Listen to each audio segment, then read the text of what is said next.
ॐ नमस्तस्मै गणेशाय ब्रह्मविद्याप्रदायिने यस्यागस्त्याय ते नाम विघ्नसागरशोषिणे ध्याये स्थिरेण चित्तेन गणेशं सर्वसिद्धिदं बुद्धिप्रकाशकं पूर्णं योगिनां हृदि संस्थितं स्वानन्देशं गणेशानं महावाक्यस्वरूपिणं तत्त्वमस्याकृतिधरं सिद्धिबुद्धियुतं भजे।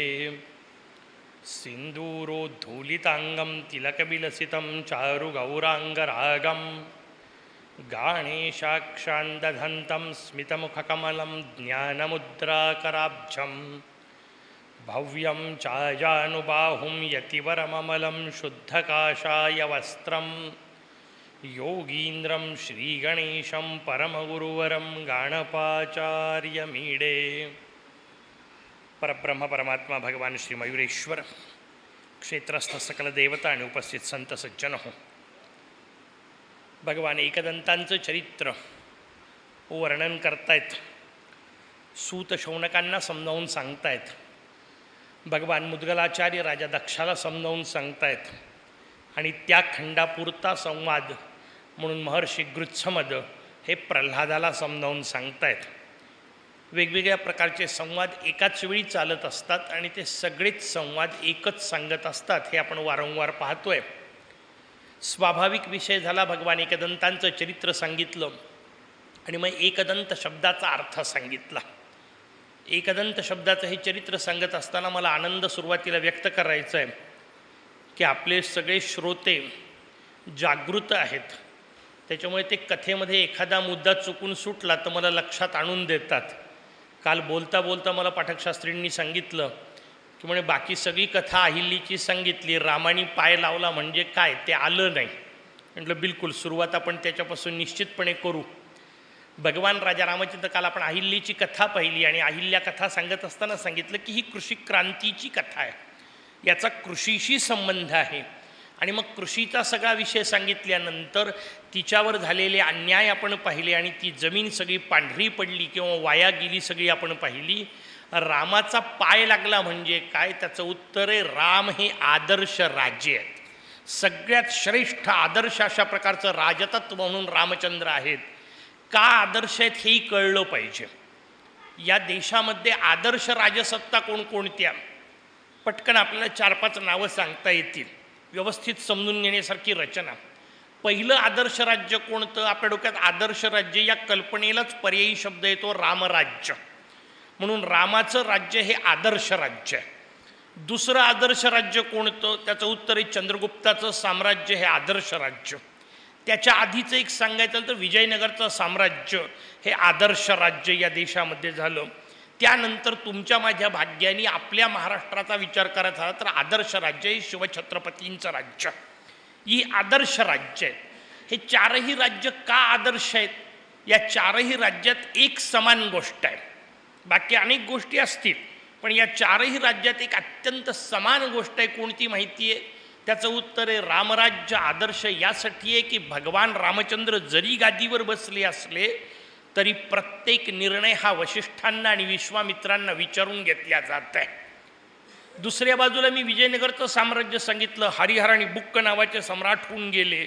हे बंधू जरी गादीवर बसले असले तरी प्रत्येक गोष्टीला विचारण्याकरता मागे महाराज विद्यारण्य स्वामी आहे, त्यांना विचारून निर्णय घेतला जातोय। चंद्रगुप्ताचं राज्य आदर्श राज्य आहे, कारण गादीवर चंद्रगुप्त बसले असले तरी मागे काम चाणक्य चालवत आहेत। आणि शिवप्रभूंचं राज्य आदर्श राज्य आहे, कारण गादीवर शिवप्रभू असले तरी मागे ताकद समर्थांची तुकोबांची उभी आहे। मला सांगायचं आपल्याला हे आहे की जिथे जिथे राजसत्ता आणि धर्मसत्ता हातात हात घालून काम करते तिथेच आदर्श राज्य उभं राहू शकतं। धर्मनिरपेक्ष नावाची फालतू गोष्ट आली तेव्हापासूनच राजकारणाची वाट लागली। धर्मनिरपेक्ष नसतं, धर्माधिष्ठित राजसत्ता, धर्माला धरून असलेली राजसत्ता आणि धर्माचा नियंत्रण त्याच्यावर। इथं धर्म शब्दाचा आपण जो पंथ अर्थ लावतो तो नाही, धर्म शब्दाचा अर्थ आहे शास्त्रांनी दिलेली निर्णय, त्याच्यानुसार राजांनी केलेलं कार्य. कारण कल्याणाची कल्पना प्रत्येकाची वेगळी असते. माझ्या डोक्यात कल्याण व्हावं याची जी कल्पना आहे ती तुमच्या डोक्यात असेलच असं सांगता येत नाही. कारण मुळात कल्याण असो की आजचा असलेला सगळ्यांना आपला आवडता शब्द माहिती असलेला विकास असो, हा व्यक्तिसापेक्ष असतो. एखाद्या दारू पिण्यावाल्या माणसाला विचारा, चौकात चौकात दुकानं निघणे त्याच्या दृष्टीने विकास असू शकतो. कारण ती सापेक्ष कल्पना आहे. आपल्यासाठी सगळ्या गावातले अख्ख्या दुकानं बंद पडले तर मी म्हणेल विकास झाला. दोनमधला फरक असूच शकणार आहे. धर्माच्या हिशोबातली राजसत्ता, याचा अर्थ त्यानुसार मग रामचंद्र कसे आहेत तसे आहेत. तसे रामचंद्र जेव्हा गादीवर परत येतात आणि ते गोब्राह्मण प्रतिपालनाचं कार्य करतात, म्हणून तिथं पुन्हा महर्षींची स्थापना होते. महर्षी शतानंदांना आणून बसवल्या जातं, त्यांचे चिरंजीव गौतमांचे, आणि त्या शतानंदांच्या माध्यमातून अहिल्येला चरणस्पर्श केला जातो. या वाक्याचा अर्थ त्या शेतीला पुन्हा रामासारख्या आदर्श राजाचा पाय लागतो आणि मग शेती पुन्हा जागेवर येते. कारण रामचंद्र हे गोभक्त आहेत. त्या गोभक्तीचा संबंध जेव्हा येतो तेव्हा ती पुन्हा शेती सुदृढ होते. हा त्याच्या मागचा अर्थ होता. काल विवेचनात सहज सुटला म्हणून मुद्दाम आपल्याला सांगितल्यानंतर आपल्यासमोर आज ठेवतोय. पुढचा विषय आपल्याला समजून घ्यायचा आहे की असे जेव्हा सगळे कथानक सांगत आले तेव्हा स्वाभाविक पुढचा विनंती केली की याच एकदंताच्या उरलेल्याही कथा आम्हाला सांगा. एकदंत म्हणून तुम्ही जी सत्ता सांगितली त्याचा एक दात तुटलेला आहे म्हणून सांगितलं. गृहपाठ दिला होता, केला असेल असं मी गृहीत धरतो. कोणता दात तुटलेला नाही. कोणता दात तुटलेला? त्याचं उत्तर आहे डावाच दात तुटलेला असला पाहिजे. भगवंताचं सहस्रनाम दिलेलं आहे आणि भगवंताच्या सहस्रनामामध्ये भगवंताचे 2 नावं दिलेले आहेत. भग्न वाम रदाय नमः, तुंग सव्य दंताय नमः.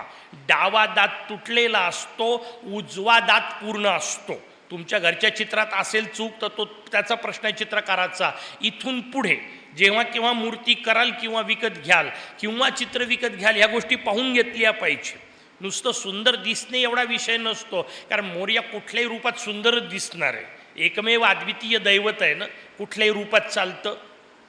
बाकी सगळ्या देवतांबद्दल पूर्ण आदर बाळगून मी तुम्हाला सांगतो, उरलेल्या कुठल्याही देवतेचं स्वरूप तुम्हाला फारसं बदलवता येत नाही. त्या स्वरूपातच त्या देवतेला ठेवावं लागतं. म्हणजे भगवान शंकर दाखवायचे असले तर ध्यान लावून बसलेले आहेत. 24 तास ध्यान लावून बसत असतील का? पण भगवान शंकर म्हटले की ध्यान लावून बसलेले. फार फार तर तांडव करणारं नटराजाचं चित्र, याच्या पलीकडे शंकराचं चित्र काढता येत नाही. काढलं तर गोंधळ होतो. जगदंबा म्हटली की ती सिंहावरच बसली. दिवसभर बसून राहत असेल का? खाली उतरायला काय हरकत आहे का? पण बाकीचं काम करताना जगदंबा काढता येत नाही. श्रीकृष्ण म्हटले की ठरलेले 2-3 स्वरूप आहेत, त्याच स्वरूपात श्रीकृष्ण काढावे लागतात. भगवान रामचंद्र म्हटलं की दक्षिणे लक्ष्मण यस्य वामे तू जनकात्मजा, तसेच काढावे लागतात. भगवान विष्णू म्हटले की सापावर आरामशीर झोपलेले आणि मा लक्ष्मी पाय चुरत बसलेली, असंच चित्र लागतं. तुम्हाला याच्यात बदल करायला चान्स नाही. तुम्हाला समजा वाटलं की भगवान विष्णू नाचतायत, कधी तर आनंदात नाचले असतीलच की नाही, पण विष्णूचं नाचतानाचं चित्र काढा, घरावर गोटे आल्याशिवाय राहत नाही. नाही चालत. कुठल्याही अन्य स्वरूपात त्या देवाला नेता येत नाही. फक्त आनंदाचा भाग हा आहे की माझा मोरया कुठल्याही रूपात काढा, बिघडतच नाही.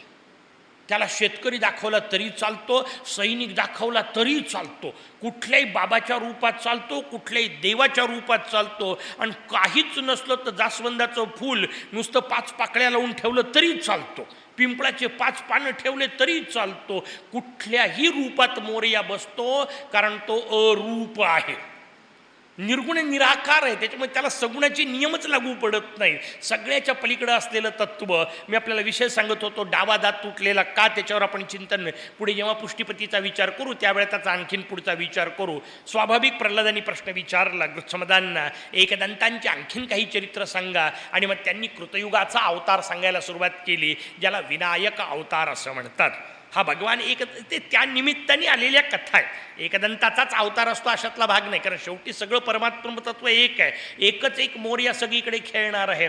विषय समोर आला विनायक अवताराचा. कथा फार लांबलचक सांगितली. पण इतकी सगळी आपल्याला समजून घ्यायची नाही. आपल्या कामाच्या जेवढ्या गोष्टी आहेत तेवढ्या पाहू. कसा अवतार सुरू झाला. गौड नावाच्या देशामध्ये रुद्रकेतू नावाचा एक राजा झाला. या रुद्रकेतूला शारदा नावाची पत्नी होती. या दोघांनी मिळून भगवान शंकरांचं अद्वितीय अनुष्ठान केलं आणि भगवान शंकरांच्या कृपेने यांना जोडगोळी पोरगं झालं, जुळं पोरं झाले. जुळं पोरं झाली इथपर्यंत आनंद. यांनी पोरांचे जे नावं ठेवलेत ना, डोक्यावर हात मारायचंच वेळ आहे. यांनी पहिल्या पोराचं नाव ठेवलं देवांतक आणि दुसऱ्या पोराचं नाव ठेवलं नरांतक. अंत म्हणजे शेवट, क म्हणजे करणारा. जो देवांचा शेवट करतो त्याला देवांतक असं म्हणतात आणि जो नरांचा शेवट करतो त्याला नरांतक असं म्हणतात. मला सांगा, ज्या पोराला आपल्या बापाची हे नावं अपेक्षित असतील तो बाप काय असेल भयानक, की माझ्या पोटी आलेल्या पोरांनी देवांचा अंत करावा, माझ्या पोटी आलेल्या पोरांनी माणसांचा अंत करावा. ही जर वृत्ती बापाची नाव ठेवताना 12व्या दिवशी असेल तर पोरं सज्जन कशी निघतील.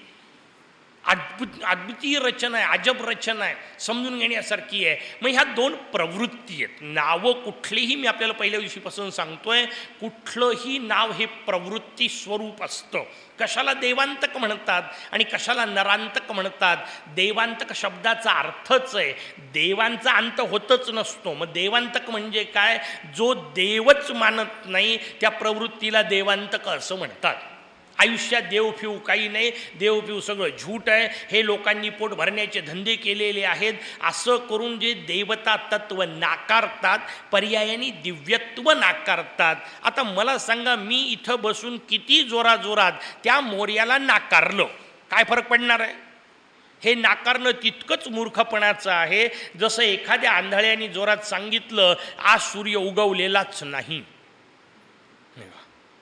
आता आंधळ्यांनी किती जोरात सांगितलं आज सूर्य उगवला नाही, त्यांनी काय फरक पडणार आहे.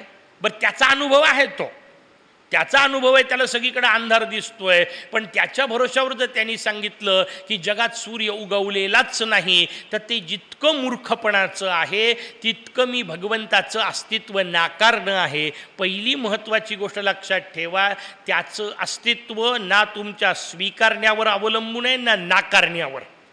बरं, तुम्ही त्याला काय म्हणता याच्यावरही अवलंबून नाही आणि तुम्ही त्याला काही म्हटलं नाही तरी अवलंबून नाही.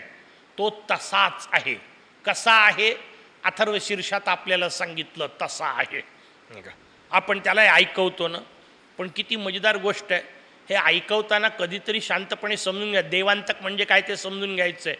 अशी एक कल्पना करा की मी यांना उभं केलं आणि सांगायला सुरुवात केली, तुम्ही माणूस आहात, तुम्ही माणूस आहात, तुम्ही माणूस आहात, तुम्ही माणूस आहात. किती वेळा ऐकतील? 10 वेळा, 15 वेळा, 20 वेळा, जाऊ द्या. ते इतक्या लांबून बोलावलंय 25 वेळा नाही का, एवढ्या याने आणून व्यासपीठावर बसवलंय 50 वेळा. 100व्या वेळा माझ्या मागं काठी घेऊन लागतील की नाही? 100 वेळा फक्त एवढंच म्हणतो, तुम्ही माणूस आहात, तुम्ही माणूस आहात, तुम्ही माणूस आहात. हे जर रोज त्यांना सांगत बसलो तर रागावतील की नाही? आपण दर चतुर्थीला त्या मोर्याला 1000 वेळा सांगतो. त्याला सहस्रावर्तन म्हणतो. त्वम गुणत्रयातीतः, त्वम देहत्रयातीतः, त्वम कालत्रयातीतः, त्वम अवस्थात्रयातीतः. चिडल असल की नसल, 1000 वेळा त्याला सांगायचं, तू असा आहे, तू असा आहे, तू असा आहे, तू असा आहे. समजा एखाद दिवशी प्रगटला तर दणकून म्हणेल, 21वं शतक असल्यामुळे कदाचित इंग्रजीत बोलेल, आपल्याला सांगेल, okay I am, what about you. मी असाच आहे, तू म्हण की नको म्हणू, मी असाच आहे. तुमच्या म्हणण्यावर कुठं अवलंबून आहे हो. तो गुणत्रयातीतच आहे, तो देहत्रयातीतच आहे, तो अवस्थात्रयातीतच आहे. तुम्ही म्हणा की नका म्हणू, तो तसाच आहे. तुमच्या म्हणण्यावर कुठं अवलंबून आहे. पण तो विचारेल, ठीक आहे मी तसा आहे, तू इतकाले दिवस येतोय, तू कसा आहे. आणि मग मी जर तसा नसेल तर त्याची माझी मैत्री जमायची कशी. मोठी पंचायती आहे. मैत्री जमण्याकरता फार महत्त्वाची गोष्ट आहे, सारखेपणा लागतो. मग तो गुणत्रयातीत असेल तर मीही गुणत्रयातीत व्हावं लागेल, तरच भगवंताच्या पायावर डोकं ठेवण्याला अर्थ आहे. नाही तर फक्त मूर्ती झिजवणं आहे. कारण मला तसं व्हायचं आहे. ज्यावेळी 1000 आवर्तनं करू, 999 वेळा भले म्हणत मग गुणत्रयातीतः, 1000व्या आवर्तनात निदान मनात आलं पाहिजे, अहम गुणत्रयातीतः, अहम देहत्रयातीत, अहम कालत्रयातीत. तर उपासना, कारण उपासना शब्दाचा अर्थ आहे उप म्हणजे जवळ आणि आसना म्हणजे बसणे. याचा अर्थ मूर्तीला खेटून बसणे असा नाही. कुठल्याही गोष्टीच्या जवळ बसलं की त्या गोष्टीचे गुण लागतात, लागलेच पाहिजे. हा माईक आहे, याचा हा दांडा आहे. हा दांडा समजा मी अग्नीच्या जवळ नेला, काय होईल? त्याचं उत्तर आहे दांडाही गरम होईल, कारण अग्नीचा गुणधर्म आहे उष्णता, तो याला लागतो. हा दांडा मी बर्फामध्ये ठेवला तर हा दांडाही थंड होणार, कारण बर्फाचा गुणधर्म आहे थंड, तो गुणधर्म याला लागला पाहिजे, लागतोच. कुठल्याही गोष्टीच्या जवळ दुसरी गोष्ट नेली तर त्याचा गुणधर्म लागला पाहिजे. मी मोरयाच्या जवळ गेलो, मला मोरयाचा गुणधर्म लागला पाहिजे की नाही? निदान दिवसातून 15 मिनटं, मग अर्धा तास, मग 1 तास वाढवत न्या. आनंद, मोरयाचा गुणधर्म काय? आनंद. तो आनंद मला लागला पाहिजे तर उपासना, नाही तर फक्त सात्विक करमणूक. चांगला शब्द नाही पण वापरायची परवानगी द्या.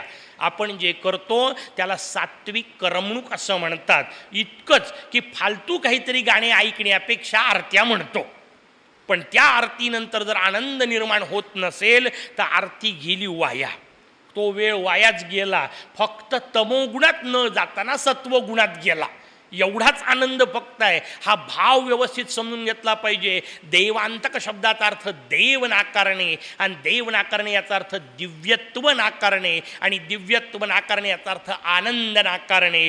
ज्याच्या पूजेत ज्याला आनंद येत नसेल त्याला देवांतक असं म्हणतात, कारण स्वतःला कथा लावायचे ना. दुसरा हिशोब सांगितला नरांतक, मी नराचा अंत करणारा आहे का? माझा मी, बाहेरचं सोडून द्या, हजारो वर्षापूर्वी कोण झाला त्याचा विचार नाही आहे. मी नरांतक म्हणजे काय? पहिल्या दिवशीपासून मी आपल्याला प्रक्रिया सांगतोय, आणि दुसऱ्या खंडाचा मूळ विषय आहे तो. संपूर्ण विश्वाची प्रक्रिया आपण पाहिली. परब्रह्म परमात्मा स्वरूप गणेश एकटे होते, मग ते त्यांनी योगमाया प्रगट केली, मग त्यातून वेगवेगळ्या गोष्टी तयार झाल्या. आकाश झालं, तेज झालं, वायू झालं, करत करत पंचमहाभूत झाले. पंचमहाभूतातून 4 प्रकारचे देह झाले. त्या 4 प्रकारच्या देहातही 83,99,999 बाकीचे देह झाले. त्यानंतर हा शेवटचा तयार झाला, याला 84 लक्ष योनी म्हणतात. 84 लक्ष योनी फिरत फिरत आपण मनुष्य देहात आलो. इथपर्यंत प्रक्रिया घडली. पुढची गोष्ट काय आहे? पुढची गोष्ट फार महत्त्वाची आहे, लक्षात ठेवा. या संपूर्ण विश्वाचा एक नियम आहे, या विश्वात सगळ्या गोष्टी वर्तुळाकार आहेत, चक्राकार आहेत. म्हणून या विश्वाची रचना चक्राकार आहे, आणि म्हणून प्रत्येक देवतेच्या हातात चक्र आहे.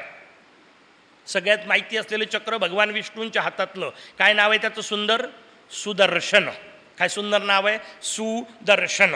सुंदर दिसणारं. कुठपर्यंत? त्याचं उत्तर आहे जोपर्यंत ते त्यांच्या हातात असतं तोपर्यंत. एकदा सुटू द्या, नाही का, मग सुदर्शन राहील का? नाही, दूरदर्शन. नाही का, दूर म्हणजे वाईट. तुम्हाला दूरदर्शन ऐकू आलं का? बरं, तसं आहे ते तितकंच वाईट आहे. दूरदर्शन अतिशय वाईट असलेली गोष्ट आहे.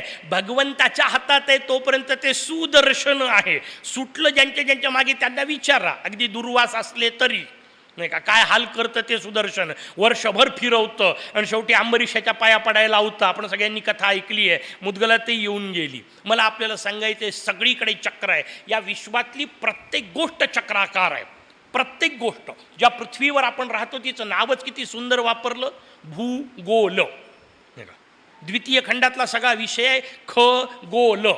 ख म्हणजे आकाश, त्यालाही शब्द वापरला गोल. त्याच्यामध्ये जेवढे ग्रह दिलेत त्या सगळ्यांना नाव काय? ग्रह गोल. जे नक्षत्र सांगितले त्या नक्षत्रांचा शब्द काय? नक्षत्र मंडल.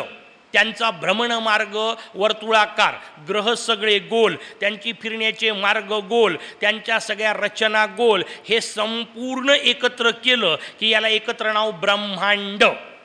म्हणजे ते सुद्धा अंडाकृती आहे, ओव्हल शेप. ओव्हल शेप म्हटलं की वैज्ञानिक वाटतं, आणि ब्रह्मांड म्हटलं की काहीतरी जुनं वाटतं.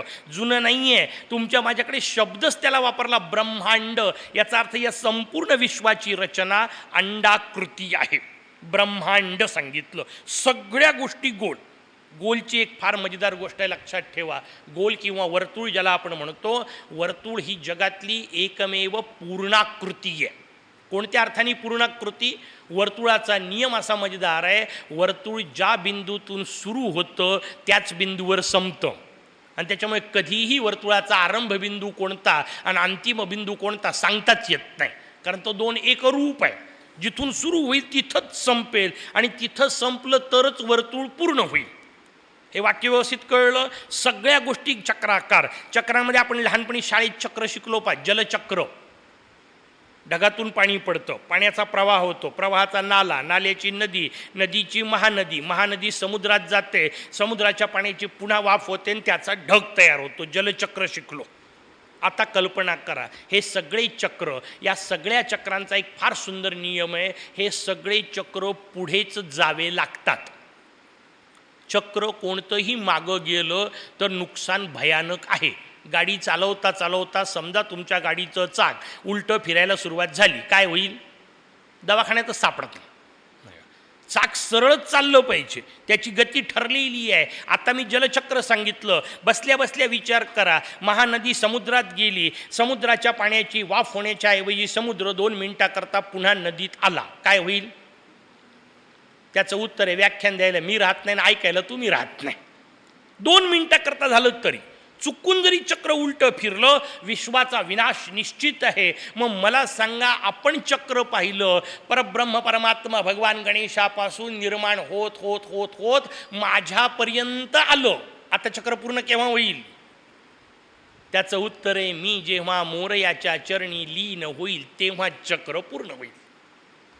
कारण तरच तर वर्तुळ पूर्ण झालं. मोरयापासून सुरू झालं तर पुन्हा मोरयापाशीच गेलं पाहिजे, तेव्हाच वर्तुळ पूर्ण होईल. चक्र पुढे नाही गेलं तर चालतं, मागे आलेलं जमत नाही. तसं 83,99,999 योनीतून विकसित होत होत मनुष्य देहात आलो. आता भगवत स्वरूप नाही झालो एक वेळ तर चालेल, पण पुन्हा पशुत नाही झालो पाहिजे, मागे तर नाही आलो पाहिजे.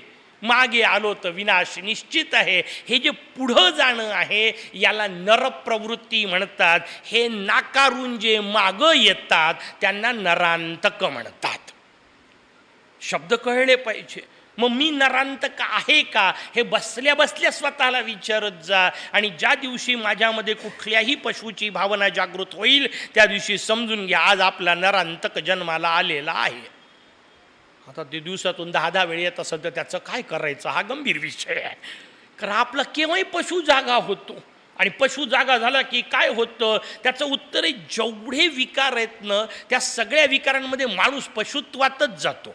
उदाहरण सांगतो मी, तुमच्या लक्षात येईल. क्रोधाचा विषय आपण पाहू. माणसाला क्रोध आला, क्रोध सगळ्याच पशूंना येतो. एक काम करा, आजूबाजूला एखादं कुत्रं जर असेल आणि ते जर बांधून ठेवलेलं आहे की नाही खात्री करून घ्या. नसलेले परिणाम करताना माझ्या मागे फिरू नका. ते कुत्रं बांधून ठेवलेलं याची पूर्ण खात्री करून घ्या आणि मग त्याला हळूच लागणार नाही असा, त्याच्यातही जीव आहे, त्याला लागणार नाही असा 1-2 गोटे त्याच्या दिशेने मारा. काय करतं ते पहा. ते झोपलेलं जर समजा असेल तर ते पहिल्यांदा सटकन डोळे उघडतं, रागाने तुमच्याकडे पाहतं. मग काय करतं त्याचं उत्तर आहे, पंजेजवळ घेतं, त्यानंतर आंग कडक करतं, त्यानंतर जोरात ओरडतं आणि मग तुमच्या अंगावर उडी घेतं. बरोबर? आता चिडलेला कोणी माणूस पहा या स्टेपनी जातो की नाही. तो हिरो आठवा कुठल्याही पिक्चरमधला, त्या हिरोला मारलं, तो झोपला. नंतर त्या हिरोईनला किंवा त्याच्या आईला त्या खलनायकाने उचललं की याचे भक्कन डोळे उघडतात. मग ते पडलेले हात असं तो आवळतो, मग अख्खा ताठ होतो, जोरात ओरडतो आणि उडी मारतो. एक्सलंट कुत्रा. का? कारण क्रोधात माणूस पशुच होतो. नियम लक्षात घ्या सगळ्याच पापेच्या बाबतीत.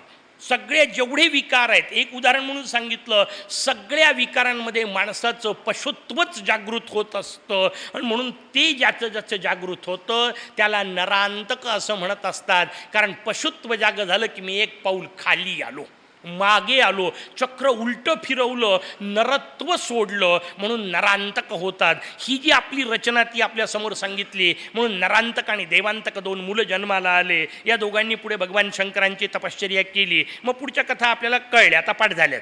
भगवान शंकराची दोघांनी तपश्चर्या केली, मोठमोठे वरदानं मागितले आणि या दोघांनी सगळीकडे नाना प्रकारचे उधम माजवले. सगळे देव जिकडचे तिकडे वनवासात जाऊन पोहोचले. दुसरी कथा दुसरीकडे सुरू आहे. भगवान कश्यपांच्या आश्रमामध्ये कश्यपांची आद्य स्त्री आदिती, देवी आदिती एक दिवस कश्यपांकडे आली. कश्यपांना विनंती करून, पाय धरून विनंती करून, त्यांचं चरणसेवा करून तिने विनंती केली, काय वाटेल ते करा, सगळे देव माझ्याकडे जन्माला आले म्हणून त्यांना आदित्य म्हणतात. आदितीच्या पोटी जन्माला आले म्हणून सगळ्या देवांना आदित्य म्हणतात. सगळे देव माझ्या पोटी जन्माला आले. नव्हे, भगवान विष्णू वामन रूपात माझ्या पोटी जन्माला आले, पण तरीही माझं मातृत्व अपूर्णच आहे. का? कारण जोपर्यंत परब्रह्म परमात्मा स्वानंदनाथ भगवान माझ्या घरी जन्माला येत नाही तोपर्यंत माझं मातृत्व पूर्ण होत नाही. आईला आपल्या पोटी मोरया जन्माला यावा वाटत होता, तिला आदिती म्हणतात. माझं म्हणणं, निदान आपल्या मातांना मोरयाचा भक्त तर वाटावा. नाही मोरया येण्या इतकी आपली ताकद, इतकं आपलं ताप योग्यता नाही, इतकी आपली श्रेष्ठता नाही, इतकं आपलं तप नाही, पण निदान जन्माला येणारं प्रत्येक लेकरू हे मोरयाचं भक्त असलं पाहिजे. एवढा तर अट्टहास असलाच पाहिजे. आणि तसा नसेल तर करता काय संख्या वाढवून जगाची फालतू. मोरयाचे भक्तच जन्माला आले पाहिजे, हा हिशोब डोक्यात असला पाहिजे आणि मातेमध्ये असलाच पाहिजे. अर्थात मातेमध्ये असला पाहिजे या वाक्याचा अर्थ पित्यांनी असा करू नका, नाहीतरी पहिल्या दिवशी सांगितलंय, तिकडं सांगतात आपलं काही नाही, असला अर्थ लावत जाऊ नका. दोघांचा मिळून विषय आहे. पण घरामध्ये संतती ही गणेश भक्त आली पाहिजे, भगवत भक्त असली पाहिजे, संत साहित्याचं अध्ययन अभ्यास करणारी असली पाहिजे. ही रचना आहे. केव्हा होईल ते फार महत्त्वाचं आहे ना. नाही, मला पुण्यातला एक प्रसंग आठवतो. पुण्यामध्ये ज्या कानडेवाड्यामध्ये आम्ही राहत होतो, पाठकशास्त्रींच्या घरचा विषय, खाली आचार्य यायचे. कोल्हापूर पीठाचे शंकराचार्य स्वामी महाराज आले. एक सामूहिक मौंज संस्कार होता, उपनयन संस्कार होता. सगळे बटू असे लाईननी बसवले. आशीर्वाद देण्याकरता आचार्यांना बोलावलं. आचार्यांनी एका बटूच्या डोक्यावरून गमतीने हात फिरवला आणि त्याला सहज प्रश्न विचारला, का रे बेटा, मौंज झाली, उपनयन झालं तुझं, संध्या करशील का? आता करत नसते, आपल्याला माहिती आहे, पण तोंडावर म्हणायची पद्धत असते की नाही, मॅनर्स, एटिकेट्स काही. आचार्यांना पोरग तोंडावर नाही म्हणे. आचार्यांनाही धक्का बसला, बाकी सगळ्यांना धक्का बसला की आचार्यांना सरळ तोंडावर नाही, मी काही संध्या करणार नाही म्हणे. बरं, इतक्या यांनी उपनयन करत आहे आणि संध्या करणार नाही म्हणून सांगितलं. आचार्यांनी स्वाभाविक पुढचा प्रश्न विचारला, म्हणजे बेटा का नाही करणार? पोरांनी दिलेलं उत्तर फार महत्त्वाचं आहे. पोरगं म्हणालं, बाबा कुठं करतात. खेळ आहे, लक्षात घ्या. तेव्हापासून मी प्रवचनात सांगत असतो, घरामध्ये बाप जर समजा स्टार मूव्ही पाहत असेल आणि माय जर स्टार प्लस पाहत असेल तर पोरगं संस्कार कसं लावल? नियम आहे. मला जर माझ्या घरात गणेश भक्त संतती व्हावी असं वाटत असेल तर मी गणेश उपासक असलो पाहिजे. आणि कायम लक्षात ठेवा, संस्कार नावाची गोष्ट शिकवून, भाषणं देऊन, प्रवचनं करून, कीर्तनं ऐकून करता येत नाही. त्याचे वर्ग चालवता येत नाही. पूर्ण धंदा आहे संस्कार वर्ग, काही होत नसतं. संस्कार वर्ग नावाची गोष्ट नसते. संस्कार हे फक्त आणि फक्त अनुकरणातूनच येऊ शकतात. वडील काय करतायत ते पाहून मुलाला करण्याची इच्छा होईल. करल याची खात्री नाही, पण निदान इच्छा होईल. पण वडील करत नसतील तर पोरगा करण्याची सुतराम शक्यता नाही. हे आपल्याला व्यवस्थित समजून घेतलं पाहिजे. म्हणून पहिला हिशोब सांगितला, देवांतक नरांतक दोघांनी प्रचंड तपश्चर्या केली. इकडचा विषय मी आपल्याला सांगतोय. आदितीने प्रार्थना केली आणि भगवान कश्यप सांगतात, अगं परब्रह्म परमात्मा पोटी जन्माला यायचं असेल तर इतकं सोपं असतं का? तेवढं मोठं तप करावं लागेल आणि नुसतं तुला करून उपयोग नाही, मलाही करावं लागेल. दोघांनी मिळून तपपूत जीवन केलं आणि दोघांच्या तपपूत जीवनाचा परिणाम म्हणून भगवान त्यांच्या घरी अवतीर्ण होण्याचं भगवंतांनी कबूल केलं. केव्हा अवतार झाला? माघ शुद्ध चतुर्थीला झालेला हा अवतार आहे. माघ शुद्ध चतुर्थीला आदितीच्या आणि कश्यपाच्या घरी भगवान महोत्कट रूपामध्ये जन्माला आले. विनायक हेही नाव आहे, महोत्कट हेही नाव आहे. महोत्कट शब्दाचा अर्थ आहे सगळ्यांपेक्षा उत्कट आहे, म्हणून त्याला महोत्कट असं म्हणतात. हे महोत्कट रूप जन्माला आलं, विनायक रूपात प्रगट झाले. ही पृथ्वीवरची चतुर्थी आहे. 3 चतुर्थ्या आपल्याकडे अत्यंत महत्त्वाच्या मानल्या गेल्या. पहिली चतुर्थी भाद्रपदाची चतुर्थी, तिचं सगळ्यात महत्त्व आपल्याकडे आहे. घरोघर सगळ्यांना माहिती असलेलं भाद्रपदाची चतुर्थी जी आहे ती स्वर्गातली चतुर्थी आहे. कारण त्या दिवशीचा अवतार भगवान शंकरांच्या पार्वतीच्या घरी झालेला अवतार आहे. मयुरेश्वर अवतार, त्रेतायुगातला अवतार आहे तो. ती स्वर्गाची चतुर्थी आहे. जसं आत्ता दुसरी सांगितली माघाची चतुर्थी. माघ चतुर्थी ही पृथ्वीवरची चतुर्थी आहे. कारण या दिवशी विनायक आणि आदिती कश्यपांच्या आदितीच्या घरी विनायक रूपामध्ये भगवान प्रगट झाले. ही पृथ्वीवरची चतुर्थी आहे. तिसरी ज्येष्ठाची चतुर्थी. त्या दिवशी भगवान पाताळात प्रगट झाले आहेत. शेषात्मज नावाचा भगवान अवतार आहे. आणि म्हणून 3 लोकातल्या 3 चतुर्थी आहेत. प्रत्येकीची कथा वेगळी आहे. आपली अडचण एकच आहे की भाद्रपद असो की माघ आणि ज्येष्ठा असो की मार्गशीर्ष एकच कथा आपण वाजवतो. पार्वतीला एक दिवस स्नानाची इच्छा झाली, तिने अंगावरचा मळ काढला आणि त्याचा एक पुतळा तयार केला. तिन्ही चतुर्थीला एकच कथा कशी असेल? पण एवढं सुद्धा विचार करायचा आपण भानगडीत पडत नाही. किंवा हीच कथा आपण भाद्रपदात ऐकली होती, हीच कथा माघातही गुरुजी ऐकवत आहेत. काही का ऐकवेना, का हरकत आहे? प्रसाद वेगळा आहे ना. कथा एक असली तर चालते, नाही चालत.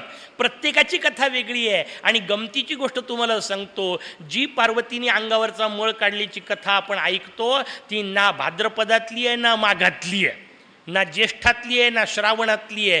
ती कार्तिक शुद्ध चतुर्थीची उपासना आहे.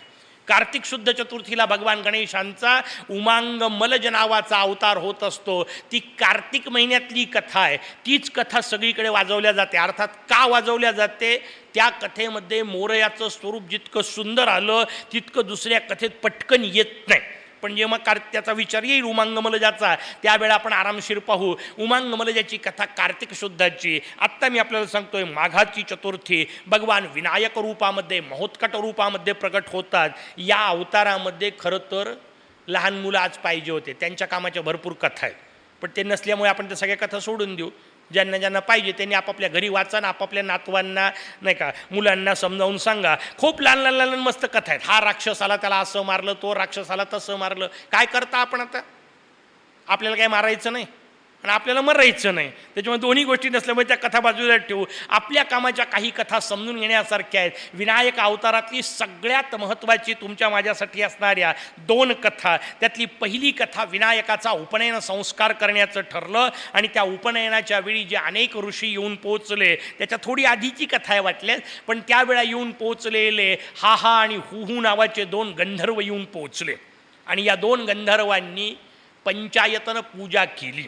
5 देवता मांडायच्या आणि 5ही देवतांची पूजा करायची. अशी मजेदार कथा तिथे येते आपल्यासमोर. हे 5ही देव सारखेच आहेत असं समजून ते 2 गंधर्व त्यांची पूजा करतात. विनायक तिकडून खेळत खेळत आले. विनायकांनी 5ही मूर्त्या उचलल्या आणि गिळून टाकल्या असं वर्णन आहे.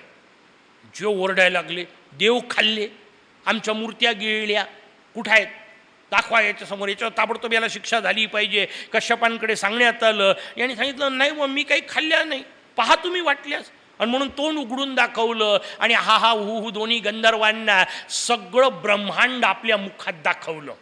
आणि त्यानंतरची मजेदार लीला आहे. ते एकदा पाहतात त्यांना विष्णू दिसतात, एकदा पाहतात त्यांना शंकर दिसतात, पुढच्या क्षणी त्यांना देवी रूप दिसतं, पुढच्या क्षणी त्यांना सूर्यरूप दिसतं, त्यानंतर स्वानंदेश रूप दिसतं आणि थोड्या वेळाने पुन्हा विनायक खेळताना दिसतो. 5ही रूपात एकटाच मोरया दिसतोय. वाक्याचा अर्थ मोरया दाखवून देतोय की अरे बाबा त्यांना गंधर्व म्हटलंय. उगीच कोणाच्याही कथा नाही. गंधर्व का? कारण त्यांचं काम आहे गायन करणे, सगळ्यांना सांगत फिरणे. सांगणेवाल्याला निदान पटलं पाहिजे की या सगळ्यात एकच मोरया भरलेला आहे नाही का, तर तो त्याचं गायन करू शकेल. आणि गायन ही सगळ्यात सुंदर लीला आहे. मानवाला मिळालेल्या सगळ्या कलांमधली अप्रतिम कला कोणती असेल तर तिचं नाव गायन आहे. कारण गायनाच्या माध्यमातून भगवंताशी जितकं लवकर जुळता येतं इतकं कुठल्याच कलेनी जुळता येत नाही. म्हणून संगीत हे दिव्य अशा प्रकारचं आहे. आणि संगीताचा सगळ्यात अप्रतिम आनंद त्याच्या अंगावर जे रोमांच येतात ते दुसऱ्या कुठल्याच कलेत येत नाहीत. चित्र पाहताना तुम्हाला तितके रोमांच नाही येणार, येतील नाही असं नाही, पण गायन ऐकताना कान फक्त चालू राहतात, डोळे बंद करून माणूस शांतपणे आनंद घेतो जर तितकं गायन ताकदीचं असेल तर. पण ते सगळं गायन ऐकत असताना एक गोष्ट व्यवस्थित लक्षात ठेवायची, नाहीतर गायन खूप अप्रतिम असतं. पंडित भीमसेन जोशी गातात, अलौकिक गातात. आता नाही कॅसेट आपल्याला मिळतील, आजही तोच आनंद घेता येतो. पंडितजी गातात, ऐकायचं काय? पंडितजींचा आवाज की तुकोबांचे अभंग? काय ऐकायचं ते कळलं पाहिजे ना, नाही तर आलापच ऐकत बसला आयुष्यभर तर आयुष्याचा आलापच होणार आहे, नाही का? गायन ऐकायचंय, गायन ऐकायचंय, त्यातून तुकोबा ऐकायचे, तर तुकोबाच्या शब्दातून पांडुरंग ऐकायचा आहे. पुढच्या स्टेप आल्या पाहिजे, तर ती गायन कला असली पाहिजे. आणि म्हणून समर्थांनी सुद्धा मागितलं, गायन कला दे. गायन हे अद्वितीय कलेचं वर्णन आपल्यासमोर आलं. ते हा हा हू गंधर्वाच्या निमित्ताने आपल्याला सांगितलं. त्यांना एक लीला दाखवली, दुसरी अद्वितीय लीला दाखवली, ती काशी राजाला. काशीचा राजा आहे, त्या काशीच्या राजाच्या घरी मौंज आहे, उपनयन संस्कार आहे. तो येऊन कश्यपांकडे पोहोचला. त्यांनी कश्यपांना विनंती केली की माझ्या घरच्या मुलांच्या उपनयन संस्काराकरता आपण चला. कश्यपांनी सांगितलं, मी व्रत घेतलेलं आहे, व्रताचा नियम आहे, मला आश्रम सोडता येत नाही, मी आश्रमात राहील, पण हरकत नाही, माझा मुलगा तयार झालेला आहे, तू याला घेऊन जा. रस्त्यात निघाले, भगवंताला घेऊन काशीराज निघाले. कथा समजून घेण्यासारखी आहे. रस्त्यात अनेक राक्षसांनी आक्रमणं केले, आणि ज्यावेळी राक्षसांनी आक्रमण केले, पहिल्यांदा राजा दणकून विष्णू सांगतो विनायकाला, घाबरू नकोस, मी तुझ्यासोबत आहे. ज्याच्या भरोशावर सगळं चाललंय त्याला राजा सांगतोय, घाबरू नको, मी तुझ्यासोबत आहे. नंतर राक्षस अंगावर येतो, पहिले राजाच गायब होतो. मग विनायक त्याचं संरक्षण करतात, विनायक त्याला मारतात. पुन्हा राजा गायच्यावर येऊन बसतो, चला भगवंताची कृपा, राक्षस मेला. मारला त्याचं काहीच कौतुक नाही, ते कळतच नाही. भगवंताची हीच लीला असते, आपल्या समोर भगवत स्वरूप उपलब्ध असतं आणि आपल्याला त्याचं स्वरूप कळत नाही. यालाच माया असं म्हणतात.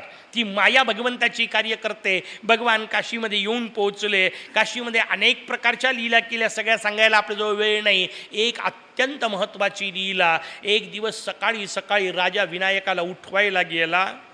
राजाने फक्त विनायकाच्या महालाचा दरवाजा उघडला आणि जे काय पाहिलं ते पाहिल्यानंतर राजाला चक्कर यायची बाकी होती. कारण ज्या पद्धतीची पूजा भगवान विनायकांची झालेली होती ते उपचार राजांनी सुद्धा पाहिलेले नव्हते. इतके अद्वितीय उपचार तिथं पाहिले आणि राजा थक्क झाला. राजाने विचारलं, भगवान कोण येऊन गेलो? तोपर्यंत कळलं होतं अनेक याच्यातून निदान हे भगवत स्वरूप आहे म्हणून.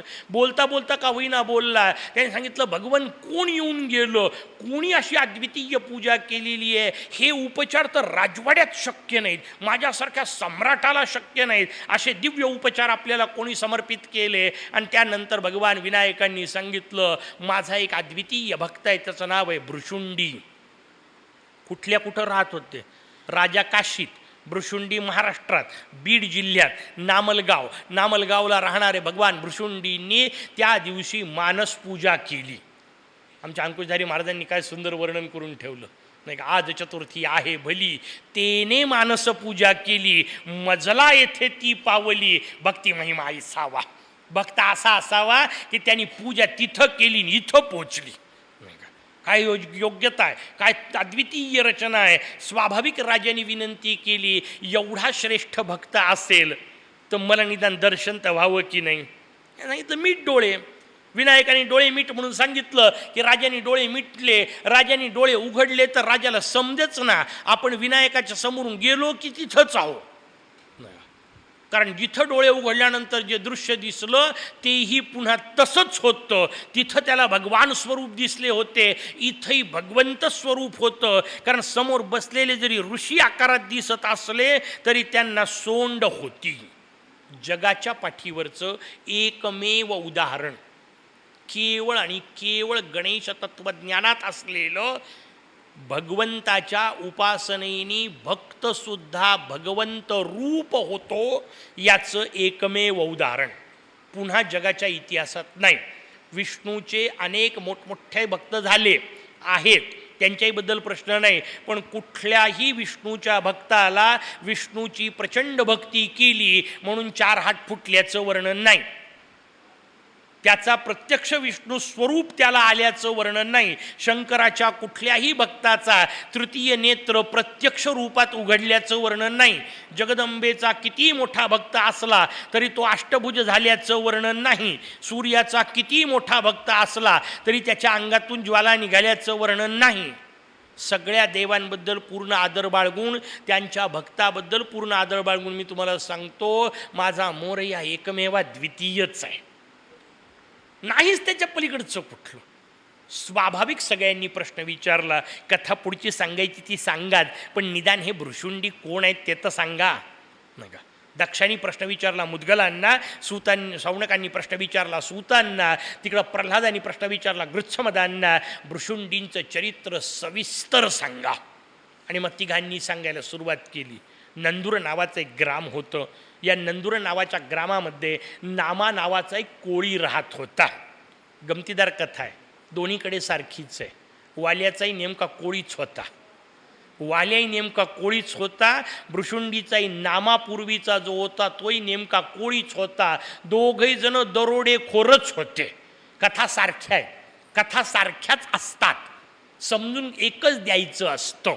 कशाकरता समजून द्यायचं आहे? वाल्या कोळ्याची कथा का सांगितली? समजून घेण्यासारखी कथा आहे. वाल्या कोळ्यांनी सगळी कथा सांगितली. चतुर्थीच्या कथा जेव्हा येतील तेव्हा मी आपल्याला त्याचं पुन्हा आठवण करून देईल.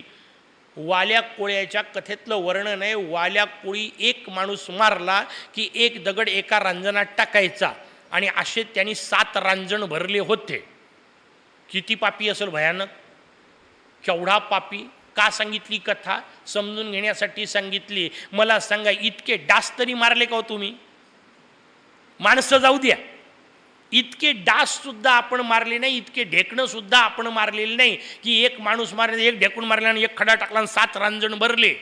कशा करता कथा आहे? इतके पाप करून सुद्धा तो मुक्त झाला. आपण नाही होणार? गॅरंटी होणारच. बस एवढ्याच करता कथा आहे. त्यातला तेवढाच भाग समजून घ्यायचा आणि बाकीची कथा सोडून द्यायची असते. हा नामा नावाचा जो कोळी होता, नाना प्रकार दुष्ट प्रकार करत होता. एका माणसाला आटोकणं शक्य नव्हतं. राजाकडे तक्रार करण्यात आली. राजाने शेवटी धरलं आणि याला जंगलात हाकलून दिलं. जंगलात गेला. प्रवृत्ती कुठं जाते? तिथं वाटमारी करायला सुरुवात केली. असंख्य लोकांना लुबाडणं सुरू केलं. नाना प्रकारचे दुष्कृत्य तिथेही केले. त्या सगळ्या दुष्कृत्य काही वर्णन करत बसत नाही त्याचं, फक्त नाना प्रकारचे केले एवढंच सांगतो.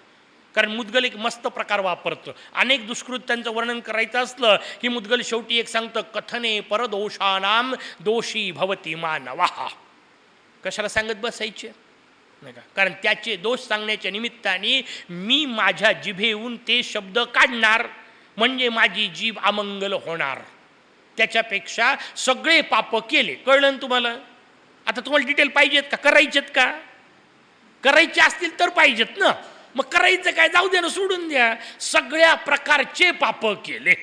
आणि एवढे सगळे पाप केल्यानंतर एक दिवस अचानक एक गोष्ट घडली. एक नवीन नवीन लग्न झालेला कोणीतरी तरुण तिथून निघाला होता. यांनी त्याला पकडलं. तो गयावया करू लागला. अरे म्हणे, नुकतंच लग्न झालंय माझं, नववधू घरी वाट पाहत आहे, सोड तेवढ्या करता, घे माझ्याजवळचं सगळं. पण याला ती प्रवृत्ती क्रूरतेची, मारल्याशिवाय सोडायचं नाही वगैरे म्हणून त्याच्या हातात धरला. नशीब याचं आता झालं होतं वय कदाचित, आणि तो जास्त ताकददार असेल. काहीतरी झालं आणि त्यांनी झटका मारला आणि तो पळायला सुरुवात केली. तो तरुण पळतोय म्हटल्यानंतर हा त्याच्या मागे पळतोय. पळत पळत गेला आणि तरुण शेवटी तरुण होता. दुसरी गोष्ट, बायको नवीन होती, वाट पाहत असेल, जास्त वेगात गेला असेल ना, सर्व वेगात पळत गेला. याला तेवढ्या वेगात जाता आलं नाही. नगराच्या जवळ तो नगरात शिरतोय म्हटलं की याचा नाईलाज झाला. याला गावात गेलं की लोक मारणार हे माहिती होतं. त्याच्यामुळे हा परतला, तिथून वापस येऊन पोहोचला. येता येता रस्त्यात एका जागी थांबला. जिथं थांबला तिथे एक कुंड लागलं. याला पाणी प्यायचं होतं. दमला होता, थकला होता, म्हणून त्या कुंडापाशी आला. कुंडातलं पाणी पिलं, तोंडावर वगैरे पाणी मारलं, अंगावर पाणी उडालं. आणि याच्या डोक्यात पहिल्यांदा विचार वेगळे आले. पहिल्यांदा याच्या डोक्यात विचार आला, आपण नुसते पापच करतोय, आपलं काही खरं नाही. तुम्हाला कहून नुसतं कुंडातलं पाणी लागलं तर एवढा परिणाम होतो? बिलकुल होतो. कायम लक्षात ठेवा, मंदिरात का जायचं? प्रवचनांना का यायचं याच्या काही गोष्टी व्यवस्थित समजून घेतल्या पाहिजे. बाहेर बुद्धिभेद करणारे हजारो लोक हजारो मार्ग वापरतात. मंदिरातच काय फक्त भगवान बसलेला आहे का, तो चराचरात भरलेला आहे. ऐकायला खूप बरं वाटते. मला सांगा, जर चराचरात भरलेला आहे तर मंदिर काय चराचराच्या बाहेर आहे का? मग पहिले मंदिरातलं तर पाहायला शिक बाबा, मग नंतर बाकीचं. पण तेवढाही विचार नाही. बुद्धिभ्रम करायचा असतो. मंदिरातच तो नसतो, तो सगळीकडे असतो. बिलकुल बरोबर आहे, पण तरी मंदिरात जायचं असतं. का जायचं समजून घ्या. मंदिरामध्ये असणाऱ्या एका पाषाणावर मस्तक आपटण्याकरता जायचं नसतं. एक केवळ मूर्ती म्हणजे भगवान नसतो हे आमच्याही तत्त्वज्ञानाला मान्य आहे, पण तरीही जायचं का? एक वेगळा प्रयोग सांगतो. आजूबाजूला जर समजा नवीन वसवलेले गावं असतील, मुद्दाम वसवलेले मी एवढ्याकरता म्हणतो की ते एकाच वेळा सगळं तयार केलेलं असतं म्हणून. जर समजा पुनर्वसित गावं आजूबाजूला असतील आणि 5-7 वर्ष कमीत कमी झालेले असले पाहिजे, अगदीच काल वसवलेलं नका करू, 5-7 वर्षापूर्वी 10 वर्षापूर्वी वसवलेलं पुनर्वसित एखादं गाव निवडा. एक प्रयोग करा, स्वतःचा स्वतः करून पण तुम्हाला फरक जाणवेल. फार त्याच्याकरता अध्यात्माची ताकद असण्याची गरज नाही. या पुनर्वसित गावात जायचं. या पुनर्वसित गावातल्या सगळ्या इमारती एकाच वेळी बांधलेल्या असतात. या पुनर्वसित गावातल्या सगळ्या इमारतीत एकच मटेरियल वापरलेलं असतं, एकच गवंडी असतो, एकच इंजिनियर असतो, एकानेच नकाशा तयार करून त्याच्यानुसार इमारती केलेल्या असतात. बरोबर? म्हणून मी ते पुनर्वसित गाव सांगितले, एका वेळा वसवलेलं. आता एक काम करा, त्या पुनर्वसित गावातल्या 4 इमारती शोधा आणि त्या 4 इमारतीत जा. पहिली इमारत, तिचं नाव आहे मंदिर, त्या मंदिरात जा. दुसरी इमारत, त्या गावातलं हॉस्पिटल, त्या हॉस्पिटलमध्ये जा. तिथून उठा, त्या गावातलं एस टी स्टँड, त्याच्यामध्ये थोडा वेळ जाऊन बसा आणि तिथून उठा आणि त्या गावातल्या स्मशानात जाऊन बसा. 4कडं बिल्डिंग तीच, मटेरियल तेच, विटा त्याच, बिट्टी तीच, रेती तीच, सिमेंट तेच, सगळ्या गोष्टी त्याच. तरी 4 जागी वेगवेगळं वाटते की नाही? वाटते. का वाटतं? मी मुद्दाम पुनर्वसित सांगितलं, आधीचे सोडून द्या, हजारो वर्षाचा परंपरा वगैरे वेगळा विषय. या 4 जागी वेगवेगळे वातावरण तयार होतात. का वेगवेगळे वातावरण तयार होतात? त्याचं उत्तर आहे, त्या 4 जागी 4 प्रकारचे लोक गोळा होतात. एस टी स्टँडवर गेल्यानंतर तुम्हालाही थोडंसं हुरहुरल्यासारखं वाटतं, कारण तिथे एकमेकापासून दूर जाणारेच माणसं गोळा होतात. तुम्हाला असं काय करतात, जवळ येणारे नसतात का? जवळ येणारे उतरले की ताबडतोब घरी जातात. थांबतात कुठं? तिथं थांबणारे कोणते आहेत? एकमेकापासून दूर जाणारे. आणि म्हणून एस टी स्टँडच्या वातावरणात विरहाचेच भाव निर्माण होतात. तुम्ही जाऊन बसले की तुम्हालाही विरहाची जाणीव निर्माण होते. दवाखान्यात गेलं की आपल्यालाही विनाकारण उगीच विचित्र वाटायला सुरुवात होते. ज्याला भेटायला जाता तो तुमचा कोणीच अनेकदा नसतो, सख्खा नातेवाईक नसतो, कदाचित मित्राकरता जावं लागतं म्हणून गेलेले असता. पण दवाखान्यात गेल्यानंतर पायऱ्या उतरता उतरता का होईना विचार करता उद्यापासून मॉर्निंग वॉक सुरू करायची.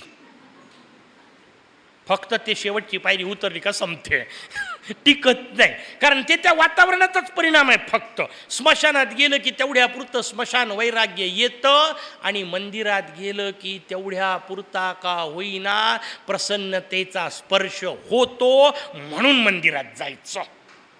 मंदिरात का जायचं ती रचना समजून घ्या. मंदिरात गेले की माझ्या दैवी गुण जागृत होतात. तुम्हाला काही पुरावा आहे का? चला पुरावा देतो, मजेदार पुरावा देतो. मोरगावामध्ये भिकारी असतीलच. मी कधी पाहिले नाही, कारण काम पडत नाही, बाहेर पडत नाही खोलीच्या. पण भिकारी आपल्याकडे घर ज्यांचं आहे ते घराच्या लोकांकडे नक्की येणार. सकाळी सकाळी भिकारी येतो. किती वाजता?